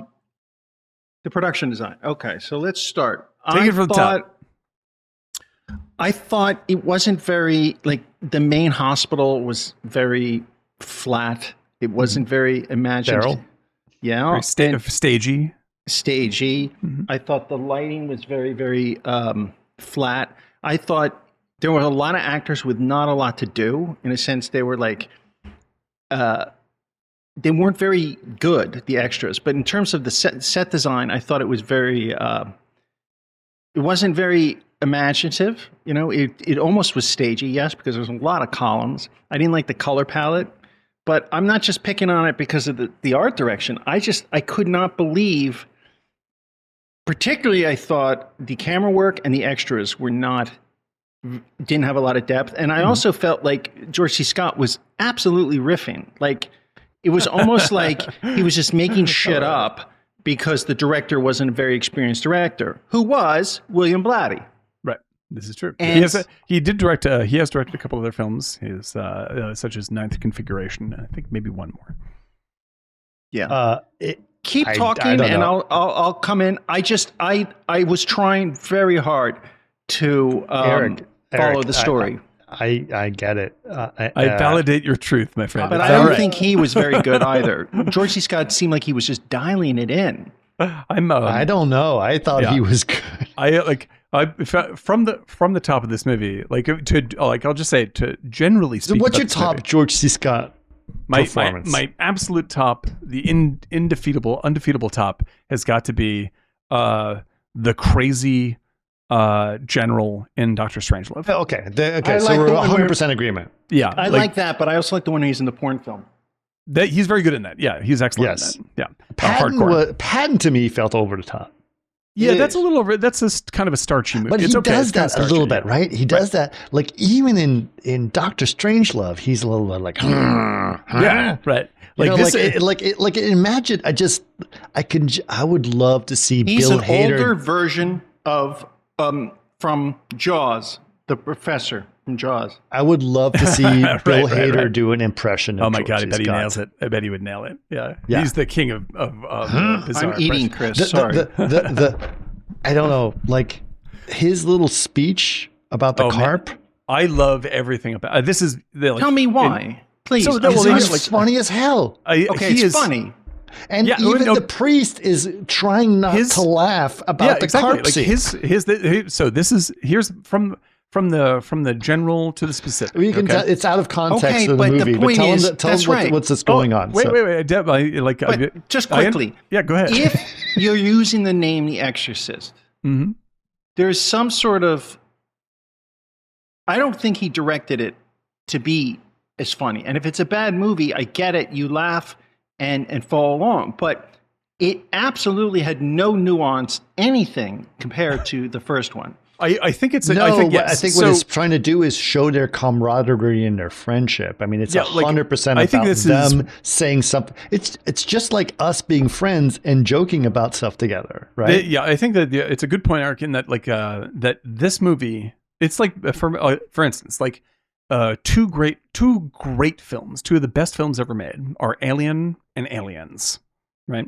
I cannot watch Aliens directly after Alien. No, because they're two different plays films. like a fucking goofy comic book. Yes, like it doesn't match tonally at all. Like we had the same conversation at home recently. Like we wanted to watch Alien or Aliens, and like it was a hard choice because it's like saying, do you want caviar or vanilla ice cream? Yeah, right? It's like exactly right. And I think a lot of people do feel this way about Exorcist III. It's just like there is no sense of grounded reality in this movie at all. Like, and it's like, to me, it's incredibly consistent and purposeful, but it's definitely not trying to be the unbelievable neorealism of the first movie. Well, like it divorces itself. I think here's the premise you're of it. just Here's saying the premise that. of it. I think What they're is- just what- they didn't know what they were doing. No.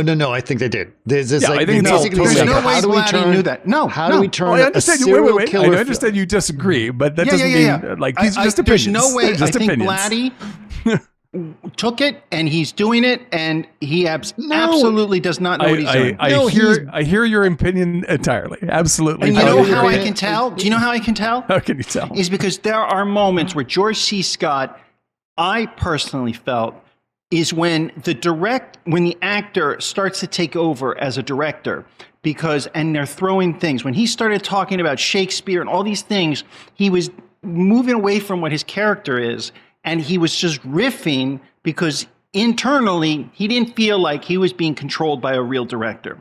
And so he went off. The casting is the other example of a guy who does not know how to direct, because the casting was like, what choice to put those stupid fucking glasses on, and then he takes it off. Keep it on. It's stupid and it doesn't work. Mm-hmm. But why? Why? It's a director that is absolutely doesn't know what he's doing. Period. So I feel like, and he's a writer. He's not a combining screenwriter. a serial killer film with a possession film. But, okay, it's a serial killer film, and it's not a film about The Exorcist. But the point is, it was a poorly directed film. Uh-huh. I don't agree. It's all right. Let him go. The camera work was not good. It just went all over the place, and you're trying to follow the story, and the way things cut and the way things held, like the way that nurse with her neck coming off, it didn't. There were a lot of scenes, as well as extras, that were looking for something to do and possibly didn't belong there. Period. And it fragmented to the point where there's actually interesting ideas, but they didn't connect at all. It's I know you so don't see strange. it. I know you don't see it, but it was like getting cathetered. And I was like, what the fuck is going on? And then at the same time, it was derivative of other films. So my question is that this seems to have made you, not just you didn't like it, but it actively makes you angry. Yes. So what is it about? What about this movie ignites you the way that it does? This is, and I mean this. I'm not going to argue it. I'm just very curious. This movie, like, there's things that this movie is doing beyond just not being a good movie to you that clearly run contrary to something that you think should be done. I think it's not a well-made. It seemed like an ego movie. Okay. Like an ego, a guy who has Blatty directed it, and there was no visual. I think the most offensive thing, there was no visual strength to it. Okay, we have a note from someone, by the way. He says, Repossessed is the greatest Exorcist film so far. Thank you, Francis H. Greetings from the Netherlands, Francis H. Excellent work, Francis. All right. Yeah, I'm telling you, man, I might not have friends with this comment, but... Eric, you are always friends with us. You're always friends with us. In fact, the fact that you find this so offensive is actually wonderful. I think it's great. I feel because that I love this film. Yeah, I not only loved it when I first saw it. When I watched it this morning, I was actively thinking I love this more than I ever have had. This is such a strange, unique picture to me that I'm mesmerized by it. I really am, and it's I think that they're I will be slightly critical in that there are some flaws structurally at the end, which I know from reading about them are because the studio came in and monkeyed with the end. So it gets a little sort of choppy right at the end. Yeah. And I have to be it's a little choppy. That's okay. But I've seen it so many times. I'm not going to be angry anymore. But it doesn't play. It no longer plays choppy because I've seen it so many times. And there's so much other stuff that I love about this. Unbelievable. It really is the way it is. Yeah. It invoked anger. That's all it did. It did. It really made you mad. What's the matter with this? And not because of the name, and I went there with this idea of it's got to be an extension or the same level as Friedkin did. Is the offense that, because I think that The Exorcist, the first film, speaks to a style of filmmaking that you and I particularly love that has never really caught on in America. It's one of the only examples of that being successful in American film. And then for them to turn back to a very stagey, old school way of making this kind of story is disappointing. Is that part of it for you? No, I'm not nostalgic that way. And everything has to have its own thing and move forward. I agree with what you're saying, because he just talked about how he liked Cocaine Bear so much. So yeah, it's all right. That's it. He's okay to do. I felt it was really. It really had it was visionless. I mean, there wasn't really... It's a betrayal in some ways, what I'm saying. No, it's not a betrayal. It's just how is it that, and look, I'm not seething with anger at night, honestly, man. Honestly, for me, I'm watching this, I'm I think the most aggravating thing was, not aggravating, but the extras were really poor. The level of acting on the extras was horrible. Never really thought about extras enough I to know, ruin but a everybody, movie for me. all the co-stars, hold on, all the co-stars, to me, they were searching. They were just standing there, either waiting for their line or trying to feel like they're part of this. And it really was not. It created more of a distraction because you have George C. Scott. But he didn't even seem connected to the script or the people. And he was just yes, and takes his glasses off. It was he knew it was bad. And yet, he just went along with it for the money. So here's my feeling on George C. Scott as a specific element of this movie, right? Is that he is the world's angriest actor. Every role you see him in, that's what it features. Yeah, he is George C. Scott, man. That's what he is. He's not a kind person. Yeah, exactly. This is what he delivers. Yeah. This is, without a doubt in my mind, and Eric's going to hate this, the most nuanced, tracked character he has ever delivered. He is, Dr. Strangelove, he's wonderful. No, it's not. No, but this is my time now. Wait. Stop. Time. This is my time to talk. Let him talk. This is my time to talk. Yeah, but Eric can respond. You can respond. I just need to be able to say finish your thought. This finish piece. Your thought. Yep. So that Dr. Strangelove is incredible. Like that's a virtuoso bit of work, but it's also extreme. It's in order to be what it is, it's also very one note. Whereas what I get from That's what makes it funny. That's what makes it funny. That's the demands of that role, right? He does it flawlessly. It's my favorite performance of his. However, with this one, he is not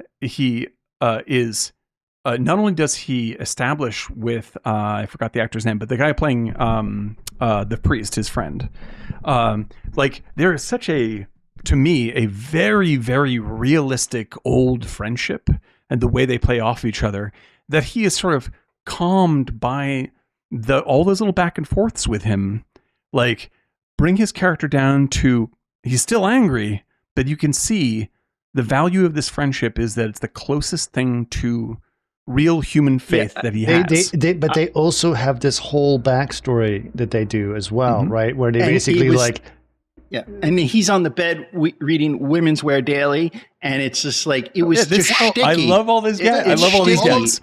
Right, all this stuff plays great to me. So like, but it's even the fact that like, so these two people who were involved, obviously at the ending of the film, they are like, he's still a priest, he's still a cop, and there's a lot of broken faith that goes on, but.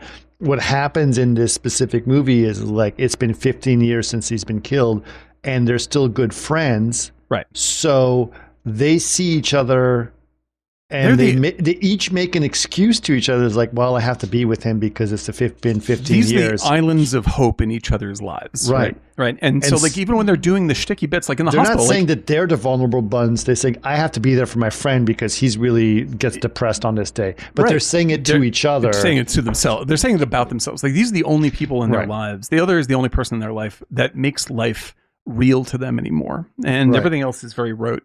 And even when they're doing their back and forths, like especially in the hospital with the the Women's Wear Daily bit, like what's happening is that like they've been doing this so long together. That's the feeling I get. It's just like they know how to make the snappy routine jokes very quickly with each other. But the ending of that sequence is like they're like joke, ping pong back and forth. But at the end, George C. Scott breaks it because he tells his last joke too angry. Like he's just like, he's fucking sick of this. I'm worried that you're going to die. Like, let's stop the fucking patter. I'm very serious about this. And it's like, and it's his sense of, because like in the end of the movie, one of my favorite bits is when he gives his monologue about yes, I believe in you, not my monologue, where he's saying to the demon, he's just like, I believe you've convinced me the world is the worst. It's the shittiest, foulest. Like goes to this big speech and he says, I believe in you. Everything that I feared, everything that wasn't my friend who you killed. Yeah. You've convinced me. There it is. You win. And so like the movie sets it up. It was George C. Scott, angriest actor in the world. This movie is about him trying to resist that. And he ultimately gives into it at the end of the film, And I think that like that's a very, to me, a very well planned, tracked character that he commits to, and his flat playing of all these lines, the carp story, all this stuff makes it really fucking funny and likable. The story was hilarious. The carp story is hysterical, and especially in contrast. And I think, and this, I think I totally hear what you're saying about the extras and like all the other periphery characters are played with the same level of weird flatness. It was a little strange to have Larry King as an extra. Yeah, it's bizarre. You know what that tells me? It tells me that he's just like, yeah, come by the set, I'll put you in. It was just like, I don't know what I'm doing. Honestly, there was something about it. But putting like even Fabio in there, et cetera, like these aren't like, this isn't like buddy casting. This is like, I want to make famous people. Yeah, like especially like you look at the way that the heaven sequence works, which I know you don't like, but the entire heaven sequence, Angels in America, is before Angels in America. Like the entire heaven sequence is both it's like clearly intentionally funny, but it's very off-putting funny. And like it's just like you're seeing images that you can't really grab onto.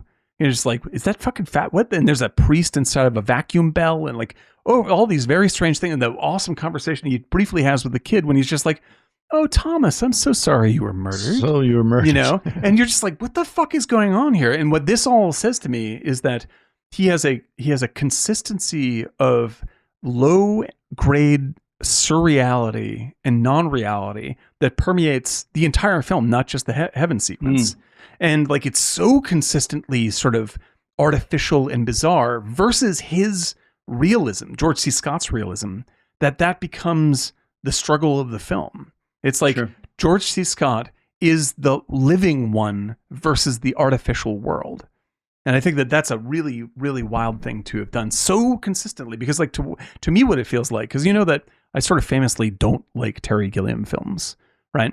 This feels like very famously. Oh my God, you're famous for not liking Terry. It's in the news. It's in the New York Times. Big article on me hating Terry Gilliam. But I'm like, it have Fisher King attached to it. It has this movie feels like if Terry Gilliam had really consistent self-control and taste, this is what it would feel like. And that's what I love about it, because there are parts of Gilliam that I love, and there are movies from Gilliam that I love, but he is so like, that's a guy who he's so distracted by himself that he can't tell a single story. This thing is very, very, very structured and very in line, but still allows for these very strange tones to creep in everywhere, and that's what I really loved. Okay. I've had conversations with Donna about 12 Monkeys, because she was head of studio. I don't think it was as successful as you think. And I don't think, honestly, Blatty was I think he was over his head. Oh, you may be absolutely right. Because I feel like the things that you hate and the things that I love are more or less the same thing, but we receive them slightly differently. And you may be right. He may just have been a clown around. Who knows? But for whatever reason, it lands really well for me. And that's why it's such a weird effect. I didn't like it because of the jokes and the funny parts, or this underlying kind of jokey theme of camaraderie like you were talking about, because it's a contrast to what the actual brand is, which is The Exorcist. I totally get that. I just was like, this is dumb. I mean, it's like, it didn't fly. It didn't fly. It didn't fly for me, and I didn't like the way the talent was used. Not in a like, oh, the point was, I didn't like the way he directed the actors. I thought some of it was ridiculously stupid, and so like I said, with a lot of the sidekicks, like his other guys, and his seriousness, like, you know how I know he was making shit up as he goes, is that he goes to the body in the church and it's bleeding, and he touches it with his right hand, and then somebody comes behind, he looks behind and goes like this, and he realizes he's put the blood on his mouth, and it's like he's just making shit up as he goes, and the director's probably like, give me this scene. And I feel like that George C. Scott was just improvising stuff because they were looking for something. It would be interesting to. I had not read the book Legion that this is from, which Blatty obviously wrote and adapted his own screenplay. So I wonder like how page accurate it is from that experience. Like, I think that part of the thing going into this is that I believe even at that point I had seen his other movie, Ninth Configuration, which is also an extremely weirdo movie. And so I think that may have set me up for better expectations than folks have for going into a George C. Scott movie and an Exorcist movie in particular.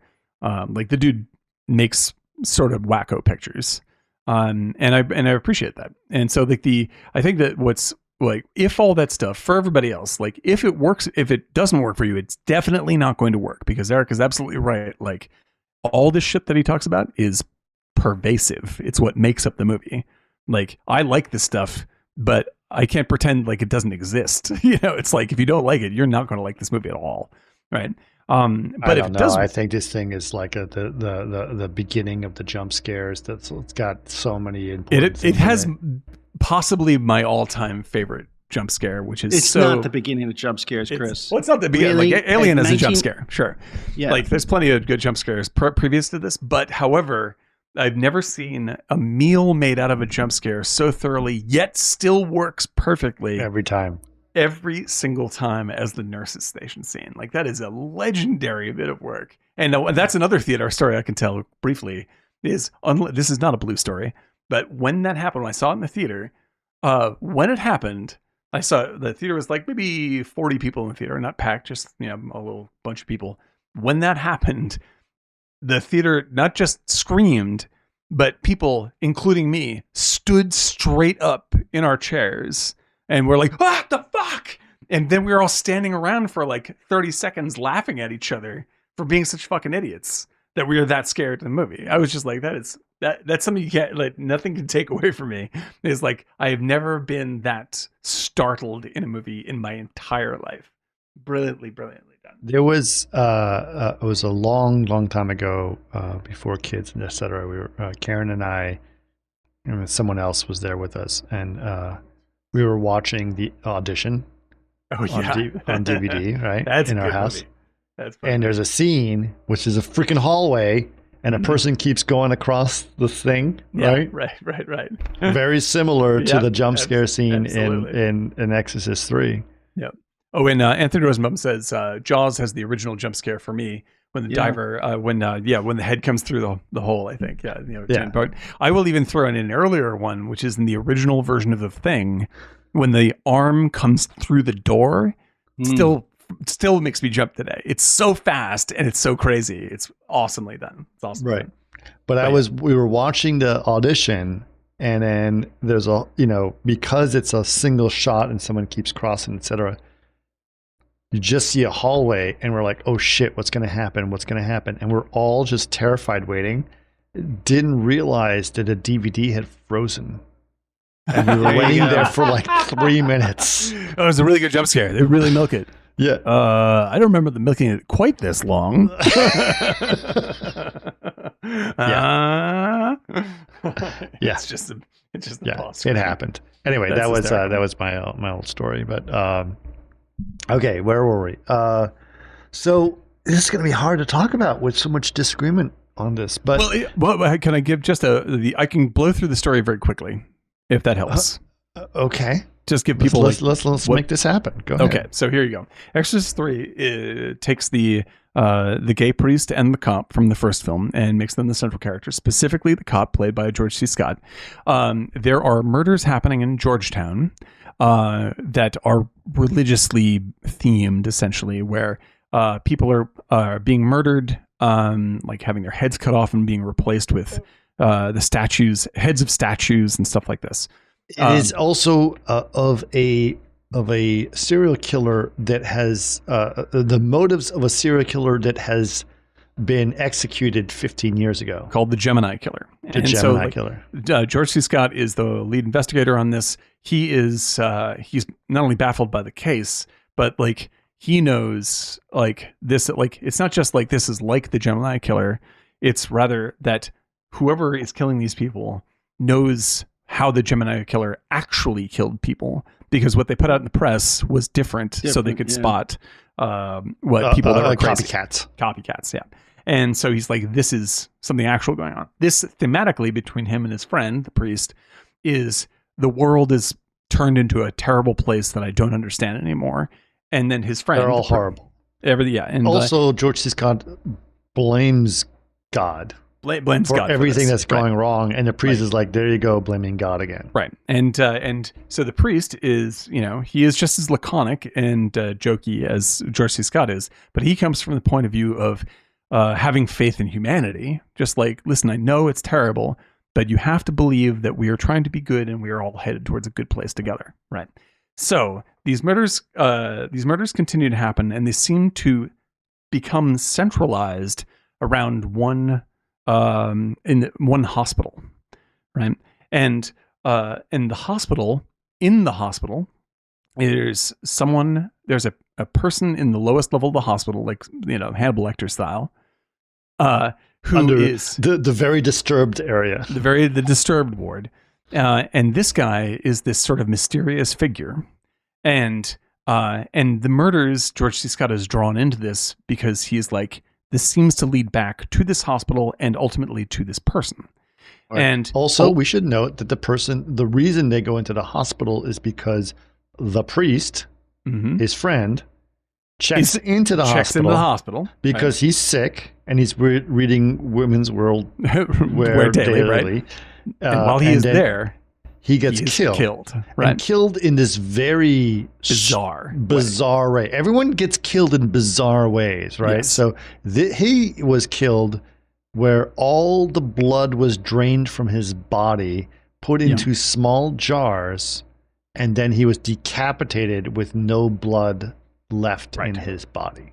And in his blood was written the name of the movie that he and the main character loved so much and we're going to go see. It's a Wonderful Life. It's a Wonderful Life. But misspelled in the same way that the Zodiac Killer, the Gemini Killer, double L's, who also misspelled things. And so he's like, this killer knows, not only has killed my friend, but he knows something personally about the two of us. What I was up to just a few days ago. Right. And so he is interviewing people and staff of the hospital, everyone in the hospital. And in the hospital, it mainly takes care of people with dementia and stuff like this. So lots of old people. There's a lot of old people who are. Okay, you guys keep going. I need to take keep going, Dan. But keep going. Yep, I'll keep on rocking. And so he talks to a number of people here to try to get a sense of what may have been happening. And most of the people with dementia can't even really put together a coherent experience for him. Like he talks to one woman who believes that she is talking to a radio repairman and stuff like this. Like everyone's pretty much checked out. At the same time, all of the murders that continue to happen, it is revealed that the evidence indicates that these are at least two separate killers that are doing this because the fingerprints don't match at the murder scenes. So as he digs in further, into what's going on at the hospital, he ultimately comes to realize that there is this guy in the protected ward who he goes to talk to, and that guy physically is Damien Karras from the first film, the guy who died at the base of the stairs, who he knew personally, and he talked to extensively in Exorcist I. But this person does not talk like Damien Karras, doesn't identify himself as Damien Karras. He rather identifies himself as the Gemini Killer. And he knows all of the stuff about how the Gemini Killer killed people. But he is locked in a cell that he cannot escape from. And so George C. Scott is left to go like, is the hospital in on this somehow? Like, are people protecting him and letting him out somehow to go kill people? But in fact, what is the punchline of what is happening is that the demon Pazuzu has resurrected over the course of 15 years from like blood cells. He regrew the body of Damien Karras, right? And wait, is that what happened? Well, it's a little vague, but that's what happens, right? It's the body reactivates the body. That part is a little bit dodgy to me. Either resurrects his body by rebuilding his body, like it's but it's just like cell by cell reactivated this body, right? So out of the ground, which makes sense, right? Well, it makes sense in an Exorcist film where you can fly around with a bed, so he does this, and he is and from this locus, he is projecting himself outward to possess the weak-minded patients of the hospital. And so he is possessing old women to go and do murders for him and giving them essentially supernatural powers while he possesses them. Kinderman is George C. Scott is a long time in sort of even believing that any of this is happening, but finally comes to the realization that in a long talk with the guy, that this is actually quite real, and ends up in a conflict with him in the end, where he has killed another priest. It all takes place in one little chamber. Has killed another priest who's come to try to exorcise him, and now it's just the faithless cop versus the demon. And in the very end, Father Karras, who is trapped inside there, as a psyche. It's a two thing. So they have the two characters play each other, right? One who's the murderer and one who's the priest, right? Right. So you occasionally see actually really, to me, it's not cell by cell who's who. I actually don't know who the real person is, and actually that's what I find the most interesting thing, right? Because when George C. Scott looked at him, it was like one of them is the priest, one of them is the other guy, right? And so the same role is played by two different actors. The same role is played by two different people, and I actually don't know who is the real physical form, right? Of them, because one of them is supposed to be the the Gemini killer, one of them is supposed to be the priest. And so I'm not sure. I think this is my feeling about it, is that the physical body looks like an old beat up version of Damian Karras, right? And when he is possessed by the allowed to be possessed by the Gemini killer, because essentially like the demon gives the Gemini control of the body. That's when he is played by Brad Dourif.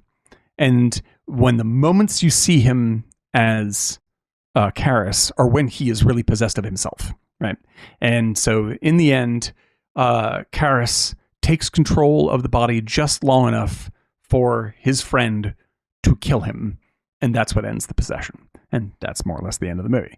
But that's the sketch of the basic thing. So like, it's basically the same ending as the other one. Yeah, exactly. Like it's a riff on the first story, only it's a much more like it's a faith versus faithlessness story, right? But it's an even more sort of it's an even more depressed version of it, where it's like the world is worse than it was in The Exorcist, and the only champion you got is somebody who isn't just a priest who has lost faith. It's like a guy who actively thinks that they're basically living in hell already. And the devil is very much perched to win. While I was in the restroom, did you guys mention who the other person was? I'm not sure. Karras and the other guy who he also plays. Like he's played by two actors. Yeah, so like there's two people that play the same role, which are Brad Dourif and Jason Miller, who was the original priest in The Exorcist I. So Brad Dourif was in the original Dune. Yes, he's like the wild-eyed crazy guy. He's the doctor from Deadwood. And this is one of his like most off the rails I'm a crazy killer performances. This is full on what's the Andy Serkis performance. Yes, absolutely true. Absolutely true. So over the top. Yeah, it's very over the top. And he's like it's a go for broke performance, and they give him a lot of room, right? And go for it. You're a demon. Absolutely. And it's like in contrast to George C. Scott's like completely flattened, laconic performance. Like you can see like Scott is like he's just like, okay, you're having your freak out. You go for it. I'm not even going to contest you on this. Like this is just a show you're putting on. And it's only when he's really asking questions that will have disappointing answers that you see that's when Scott is affected.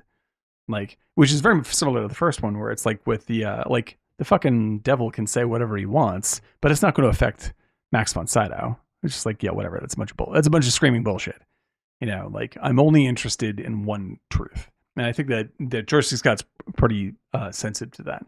But like, so that's the mechanistic plot of what happens. The winner for me in this movie is the incredibly surreal, creepy tone that develops, which is both very funny all the time and very weirdly spooky all the time to me, because it really adds up to this very disassociative, like even the real world is not really the real world in this movie, and it's upsetting, and it makes me think George C. Scott is right. You know, like everything is shot from these very low angle, wide angle low level wide angle lenses. So it has that Gilliam-esque distortion to everything. The style of photography is, you know, it has the same sort of like 90s lavender curl to the shades, but it's also like very stagey and side lit a lot of the time. And so like everything feels abstracted. And then when it goes to like heaven, it's even more abstracted.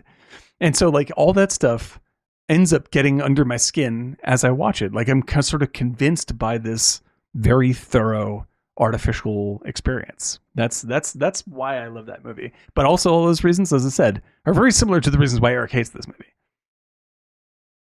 I don't know. I like this, just the scene of them going in a like chasing after the non-nurse that's about to murder his family. Like, yeah, it's like a really sort of like, it has like, I love the idea that it's such a weird flavored movie that you have like this action cop stuff happening in the context of a spiritual argument film, Right. and even like the way that it has like the Clive Barker style bone shears that kill the nurse.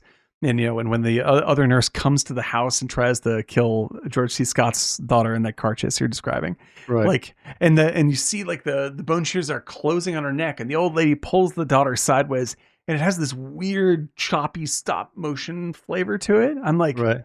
this is a fucking weird movie. It's a weird movie.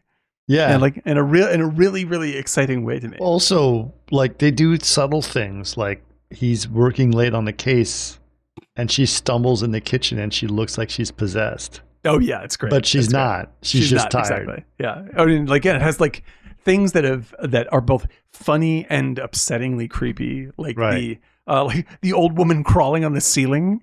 Oh, I love that scene. Which is this fucking is my scene. Like, so out of the, you're like, what the fuck is going on here? That was great. It's great. It's legitimately That was the great. only thing I was like, wow, that's an inventive shot. It's a brilliantly executed shot, and like everything about the shot. Love that old lady. It's you're just dollying back with George C. Scott, and it has a little extra headroom, and it just makes the shot feel weird. And you see like, and she's moving at a different speed. Oh yeah, she's and you're just like, how are they fucking doing this? This is great. What I said earlier is very true, because you talked about how it deals with religion, as well as you were saying it was a not theocratic, but it was the theme, and then how it was funny in the car chase. Right. But I think I had said very early on that it was something that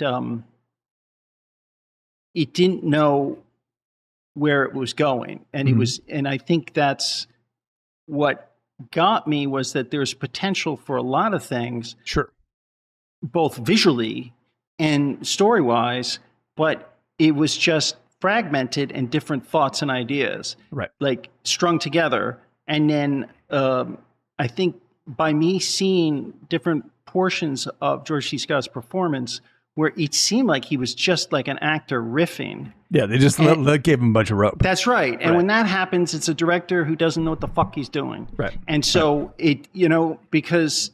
So you lose faith in the movie because of this. You lose faith in the movie because of things like that. And he would riff on stuff. And, I've worked enough in the theater where I know where people are just like riffing. It's just, it's just like, it just didn't make sense to me. And I lost faith in his character, but it's the director that has to tie it all together. And with all these fragmented concepts and ideas, it's like, and you have Larry King in there. It's like, okay. It's like, it's a country club director. It was the other guy with the beard who was also that was Sieber Coop. Yes, yeah. Sierra Coop. Yeah, it's wacko. It's wacko.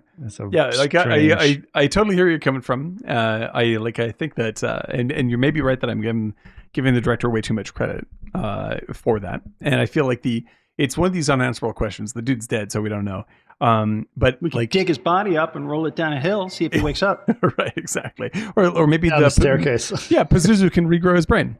Whatever you want. But I feel like I don't know.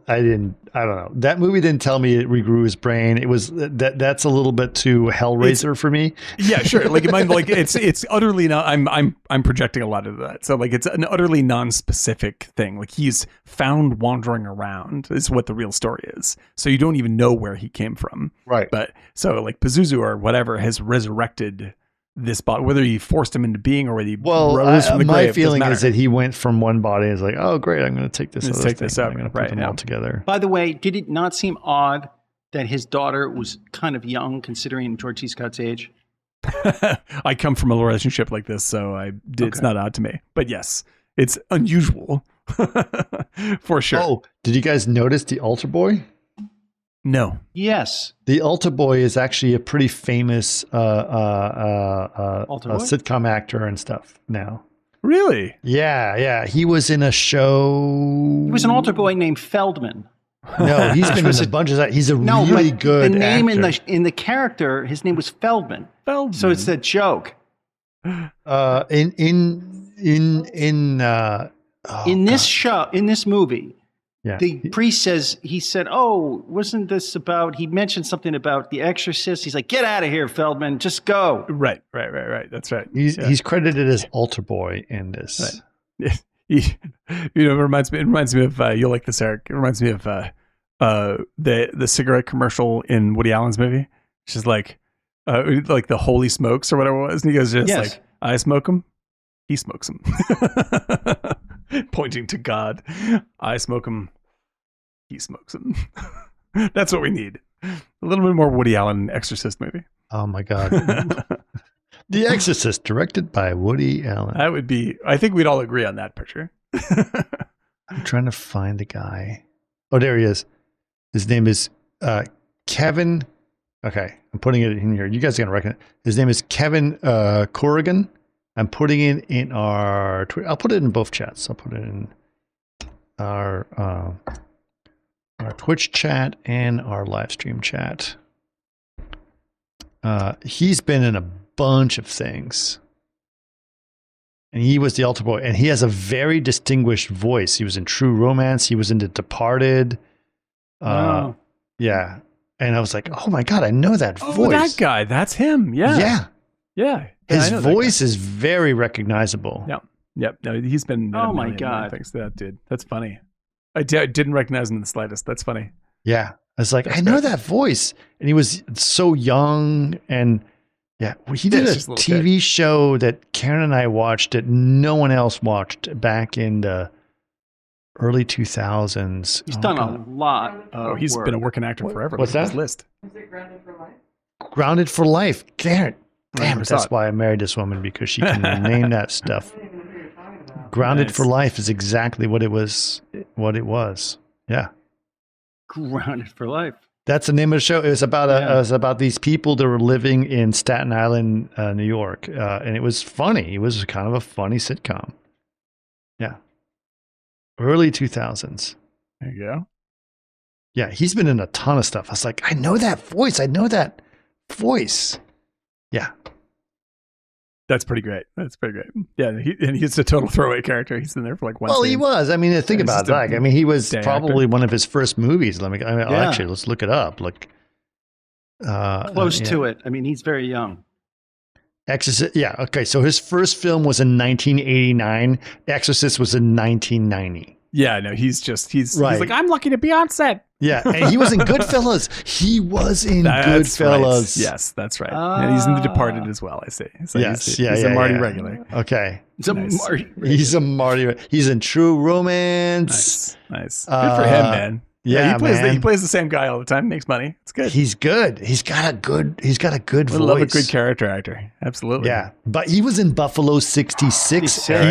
He's the brother. He's the brother He's with the brother. Yeah, that's right. Rocky the Goon, uncredited in Buffalo Yeah, he 66. calls the guy and he's got his Wow. belly out. Yeah, that's That's the dude. right. That's right. That's funny. He's talking about the Buffalo Bills or something. Yeah. Yep. Rocky. That's so funny. See, maybe this will help you. Just like do it, man. Just the do it. movie. Just do it. Yeah. No, it won't, Chris. But still, I'm glad he's working. Well, Yeah. now that we know the realm of Buffalo, like it actually takes place in the same world as Buffalo 66. That's what we didn't realize it was an Yes, extended it's universe. a crossover. So Buffalo 66 is actually part of the Exorcist franchise. So That's right.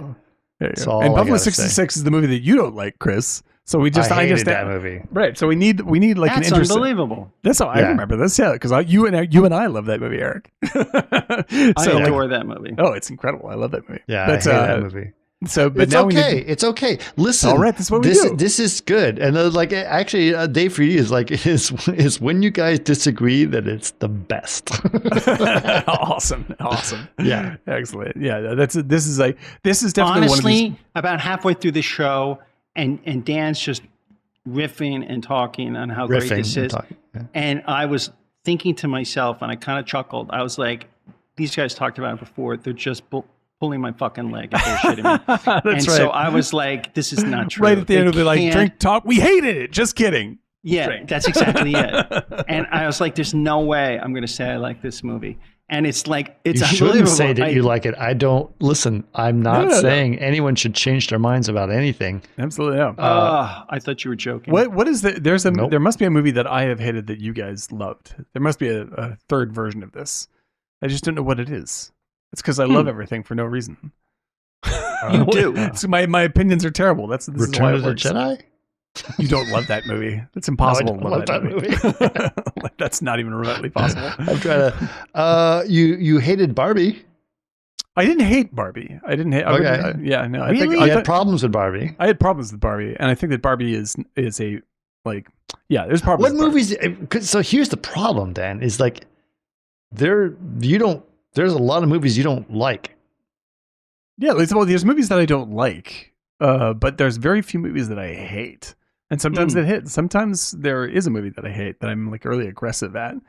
But yeah, Barbie's not one of them. Barbie, I can be like, there's really funny parts of Barbie, and I think overall it's a pretty good movie. Wait, okay. Anthony's saying that Once Upon a Time in America is a discriminant was epic. Okay, so it was Once Upon a Time in Hollywood. Yeah, that was once upon. Yeah, that was between me and Chris. Yeah. Yes. And really, it wasn't even over whether the movie was good. It was just over whether Tarantino was doing something specific or not. It was a Tarantino thing. Yes. Because Yes. you have issues with Tarantino. You just do. as a I as an do. element, I do. yeah. Listen, but I'm getting over those. Honestly speaking, I'm getting over those. they're But I still- understandable. They're understandable. Totally understandable. But at the same time, I still have a problem with how he handled the end of that movie, which Right. couldn't be done in any other way if it was Right. Tarantino. Right. Yeah. True. No.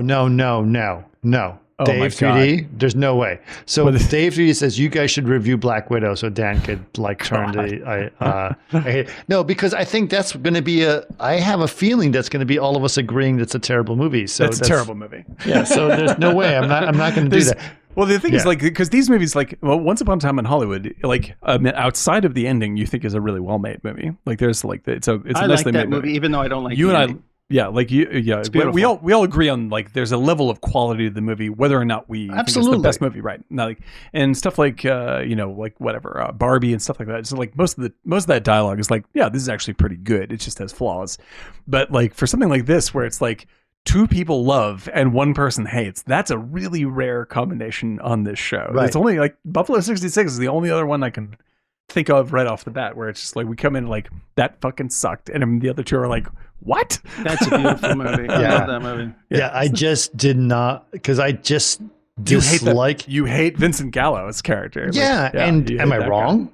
Why? guy. He is He's a a despicable horrible person. but And he's a he's just horrible person in that movie. He's and a he's douchebag. so That's all he massively is. egocentric. yes, And absolutely. he's Welcome such to a Hollywood. maniacal person. Huh? Well, it's funny that in both cases, like both Buffalo 66 and this, the reasons why you hate it are the reasons why I love it. So it's not You even like love there's a it because you're disagreement. like, oh, look, this is funny how you see that. But like, Yeah. I see you him just as a horror. you can't fucking stand I it. can't stand Yeah, him. I totally hear it. And it was just too much for me. Like, listen, I've seen movies of people that are horrible people. Taxi Driver. Let's just Yeah. put it out there, right? Yeah, but so it- like, but this was not Taxi Driver. I- This if- was if- him trying to justify himself as being a good person, and it's right. like You not- think that he doesn't think he's being a bad person in this movie. No, you for think that God's it's sakes, it's no. an ego trip movie. No, And- he's a massive Trump supporter, for God's sakes. Right. That's So why you just- don't like him. Well, no, I didn't know. I He's knew that like- after the fact. I don't know what to make of that freak show outside of those movies because I love his movies, but he is indecipherable as a person.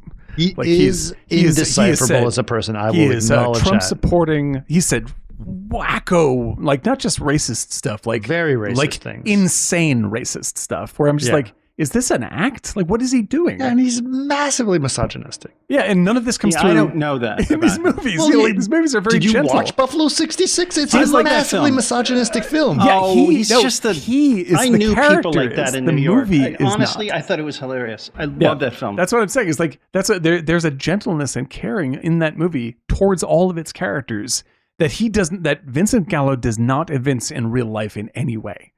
Like that's We're what's weird reviving to this me. for you, Dave. Just so you know, Dave 3D, this is for you. We're, So we're this is what bringing we this need to all find, back. right? Like this is what we. This is the thing. Is like we need to find. There must be a movie out there that you guys love, and I'm just like, this is a piece of shit, and I hate it, and I can't stand even talking about it. I just wonder what it is. I wonder what that is. There's plenty of movies where you guys like it, and I love it unreservedly, and you're like, this is a little bit much, Dan. Like, or there's movies that you don't like that I love, like Tenet. Like you guys hated Tenet, and I love Tenet. That's fine. But Tenet. I have got to find a movie You to are hate. definitely on the side of this is a great movie. Yeah. Like totally I'm easy. watchable, completely I'm easy. unwatchable, right? Yeah, like you made us watch the Communion or whatever. Like Oh, Communion's a bad movie. I just didn't remember it being quite as bad as that. I mean, I knew it was bad. I knew it was bad. I thought it'd be bad fun. finding a movie. So that's the challenge, right, Dave? So Dave 3D is like, what's the movie that Dan hates that Eric and I love? That's then we created the perfect trifecta. Then we have it. Then we find that's then we have it. That's the white whale for this podcast right here. Right. If it could be found. Like if we could, it was like Dan hates Cocaine Bear. It's like then we have it. Yeah. Dan, did you hate Cocaine Bear? I have no opinions on Cocaine Bear yet. Have you seen it? No. So like okay. I will. Yeah, that's not true. Pretty sure you're gonna like Cocaine Bear. I mean, there's no way you're not gonna like Cocaine Bear. I thought it was pretty funny, so I expect to like that movie. But I have not invested. I have one question for you after you watch it. So you might already know the answer. I was blown away by the end. It makes sense to me, but I hear that Ray Liotta is in it, which makes me love it automatically. Automatically. Yep. Like there's very little chance I will dislike that. Oh, but there is you'll be there's surprised where it's shot. Okay, I'm interested. I was blown away, and it makes sense. But I was like, wow. Right. So yes, I have yes. So I would say there's a movie that I saw recently that I did hate. I don't think you guys will have liked it though. So that doesn't like I very much hated Renfield. I thought Renfield was an unbelievable, unmitigated offense. I did not think Renfield was that terrible. What's Renfield? But that's with Nicolas Cage's Dracula, which was a great idea. I wouldn't stick my knife in it like I would. You don't love it. Like I would Exorcist III, which I think is a really great horror film. Yeah. Jesus Christ. Don't say that, please. It's one of my favorites. I've seen Exorcist III. I have seen Exorcist III probably as many times as I've seen The Exorcist. Yeah, because I always watch them together. Yeah. I absolutely love them. It's a good sequence. It's a good thing. Oh man, it's spooky, it's scary, it's funny. I love George C. Scott. I actually like the photography, which is really bizarre. I know, but that's what I like. It's as if I like Terry Gilliam. I like that nurse too. The weirdo cocky nurse. The weird bitchy nurse. Fantastic character. You think she's going to be super evil because she's got that weird hair? I love her, man. She reminds me of Frances Sternhagen in Outland, who I also love. Oh, yeah. The really tough nurse. Yes. I remember that now. Yeah, it's great character. Yeah. So much fun. But yeah, so like I am going to go see, I believe, Exorcist Believer tomorrow. Okay. So I will give a report on that, both on Twitter and on Discord. Like it's gotten terrible reviews, but it's done well on the box office. I think it's doing pretty good, right? Well, it is October. It is October, and it's name brand. And so, like, my feelings on this movie, because I'm also virtually alone in loving this guy's new 3 Halloween movies, which I thought were all terrific. Right. Very weird, but very, very funny and very, very clever and really well made. So I may be in the bag for him as a director, and we'll find out with Exorcist Believer. We shall see. We shall see. All right. Yes. It's funny. There's been some discussion recently that's been on the internet where everyone is saying that there's a massive discrepancy between Rotten Tomatoes film critics versus audience reviews. Yes. I think this is. Yes, I find this interesting myself. What is the what's the scuttlebutt? Certain films are being heralded as great, and people saying they're terrible, and vice versa. Yeah. Right. I'm finding it very, very difficult. It's very difficult to find reviewers that I trust, and that doesn't mean agree with. No, because there but are people that I understand where they're coming from. Everyone has a little bit of a cancel culture vibe to them, and they're where does Rotten Tomatoes get it? It goes to all the reviews and then tallies it up. Yes. Yeah. So it's like Rotten Tomatoes is a shitty system to begin with, but in terms of just like in terms of just movie reviewers themselves, like there was a review. I don't know where it was. Anyway, one of the big reviewers reviewed Exorcist Believer, and they hated it. But when I read the review, I was like, this is largely saying I politically disagree with this film. Huh. And I'm like, that doesn't help horrible. me. That That doesn't help helping. me at all. That's not being a Right. responsible reviewer. That's like saying when you look at a review of a product and they say the shipping went wrong. Yeah, It I'm just doesn't like, review the yeah, it's a product. one star. The thing was cracked when they delivered it. Like, I mean, just like I understand. I mean, like, if you disagree with the movie and it interrupts your enjoyment of the movie, I understand. But you should have some sort of sense that that's what's going wrong with the film, as opposed to saying the movie is bad because it doesn't say what you want to hear. Right. Like, that's bad reviewing. You should be able to. There are plenty of movies that I genuinely love that I politically completely disagree with, and I'm okay with that because movies aren't real. Right. As much as I love them, they are stories, and that's okay. And so, like, I think that happens a lot right now, both in terms of people loving things and recommending them to me, when what they're really saying is there's a movie that I agree with, even though it's not that good, I'm going to recommend it to you, or Right. this is a really good movie, but it's against what I believe, so I'm saying it's bad. Like, that shit is fucking useless to everybody. Like, why it'd be like that? Just like, I don't agree with this movie, but it is really well made. It doesn't. Right. It's not a big stretch to say that shit. I realized like 10 years ago, I worked at this place, and this guy who was the producer came in and during the day, and he was talking about his experience at a restaurant, which wasn't far from where I lived in Koreatown. And he had an issue with the valet guy, the way he threw the keys at him or something, like when he pulled the car up or something. Right. And he was telling us, he and his partner wrote this long thing on the reviews for the restaurant. Right. And I'm thinking, man, he's just like taking just a negative experience with the valet guy and shitting on the restaurant. And I was like, that It's means, fucking dumb.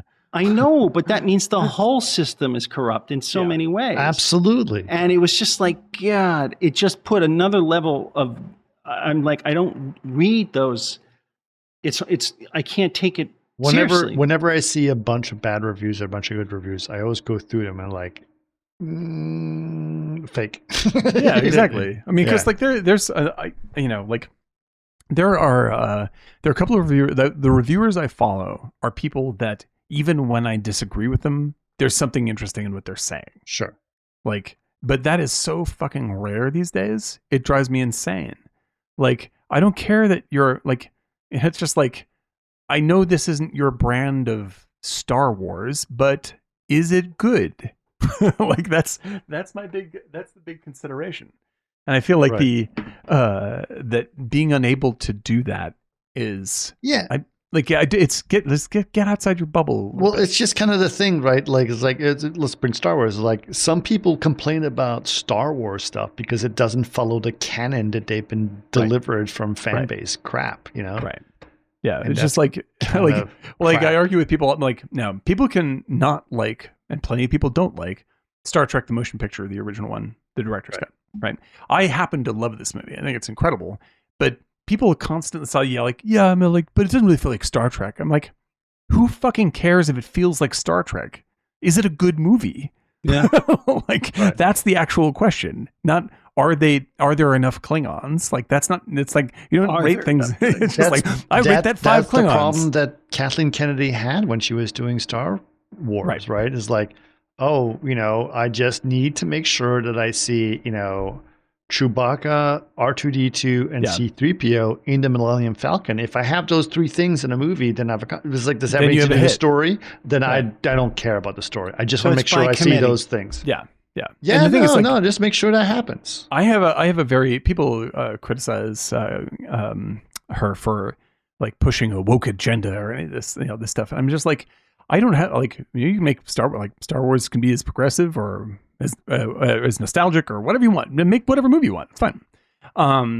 But like, I think that what she was really doing is selling action figures. That's what she's always been doing. Yeah, like, this is like, she's like, I have more success selling action figures if the character has no flaws. So the character will have no flaws. And this is like, I read about this when Indiana Jones was about to come out. Like, people were very worried that Phoebe Waller-Bridge was going to be like I love her, man. like the word that she was going to be another character that comes in and shows Indy that she's better at everything and he's a dumbass. And in fact, that's not what she is. Like, she's a well-written, good character, and she's great in the movie. And I thought she was really like, I was just like, yeah, that's how you do it. So like, they know how to do it. Yet they were also right, because that movie fucking completely bombed. Yeah. It's a massive disaster. Whereas like The Force Awakens is a gigantic hit, and I will probably never watch it again. Like, she's like, it's a toy advertisement. So It's a toy advertisement. fucking put the ads in there. That's what we do. And that's the kind of stuff where I'm just like, I'm not interested in seeing movies where the characters don't change. Or if they don't change, that should be the struggle. Like, there's an offer to change and they fail to change. That's the conversation, right? That's doable. So how did George C. Scott change? Well, George C. Scott he's an action figure now, so that's how it happens. I would love so it if he had a George C. Linda Scott Blair action figure, Right. and therefore we revived the whole franchise 50 years later through Blumhouse, and there you go. So now we have the whole Exorcist, game set. That's right. Monopoly board. I love Monopoly board. Yeah. I'm interested. I'll cut this. I mean, I actually like most of this director's work, but he has made a couple of stinkers. So we'll see. I'm The staircases go back to go. Yeah, that's right. That's right. Yeah. But yeah, no, I'm interested, and I think that if they're going to make their 400 million back, it's a tough needle to thread right there. We'll see. All right. We're going to stop this here. It's been very good. We actually are just at the 3-hour mark from when we started broadcasting. We may not have all of that in the actual recording, but it was still good. It was good to see a difference in opinion about this stuff. It's fantastic. But now for anyone out there, we're on the prowl for a movie that you can suggest that that I will love. No, you will hate. That I will hate, rather. These guys will love, and I will hate. That's going to be a hard one. Because you like almost everything.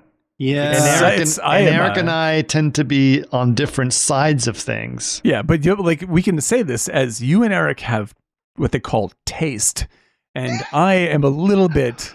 We have different tastes. Too open-minded. Let's just put the Buffalo 66 example in there. Yes. Yes. You have discerning tastes about what you actually enjoy. Most of what if I'm watching something, I'm happy. This is the problem. Most of what you don't like is because you've gotten triggered by something. Yeah, exactly. I'm annoyed by some, like Return of the Jedi makes me mad. That's a movie that makes me mad. Sure. And there are other examples of that. Renfield is a giant waste of a good idea that made me mad. Huh. There's things that do it. But you like rare. The new Edwards film? I liked it. Yeah, I would say that it's called The Creator. It's sort of a serviceable plot that's well executed in terms of the actors are all good. The kid is very good. And there's a couple of very affecting moments. There's problems in that I feel like this is a much longer movie that got cut down by probably 40 minutes. And so you hit walls where they really have to hustle. They try to hustle through the plot. Very unbelievable plot turns just to reestablish the next act. And it hamstrings the movie a little bit, but not enough to break it. You just sort of go, all right, that's fine. Anyway, we're back in the movie. And then just in terms of world building and visuals, see it. It's a real IMAX theater experience. It's beautiful and works very well. Some great stuff. It's not a 5-star movie, but it's definitely worth seeing in the theater. All right. Okay, you guys ready to do this? Let's do it, baby. All right. Drink. Talk. Drink.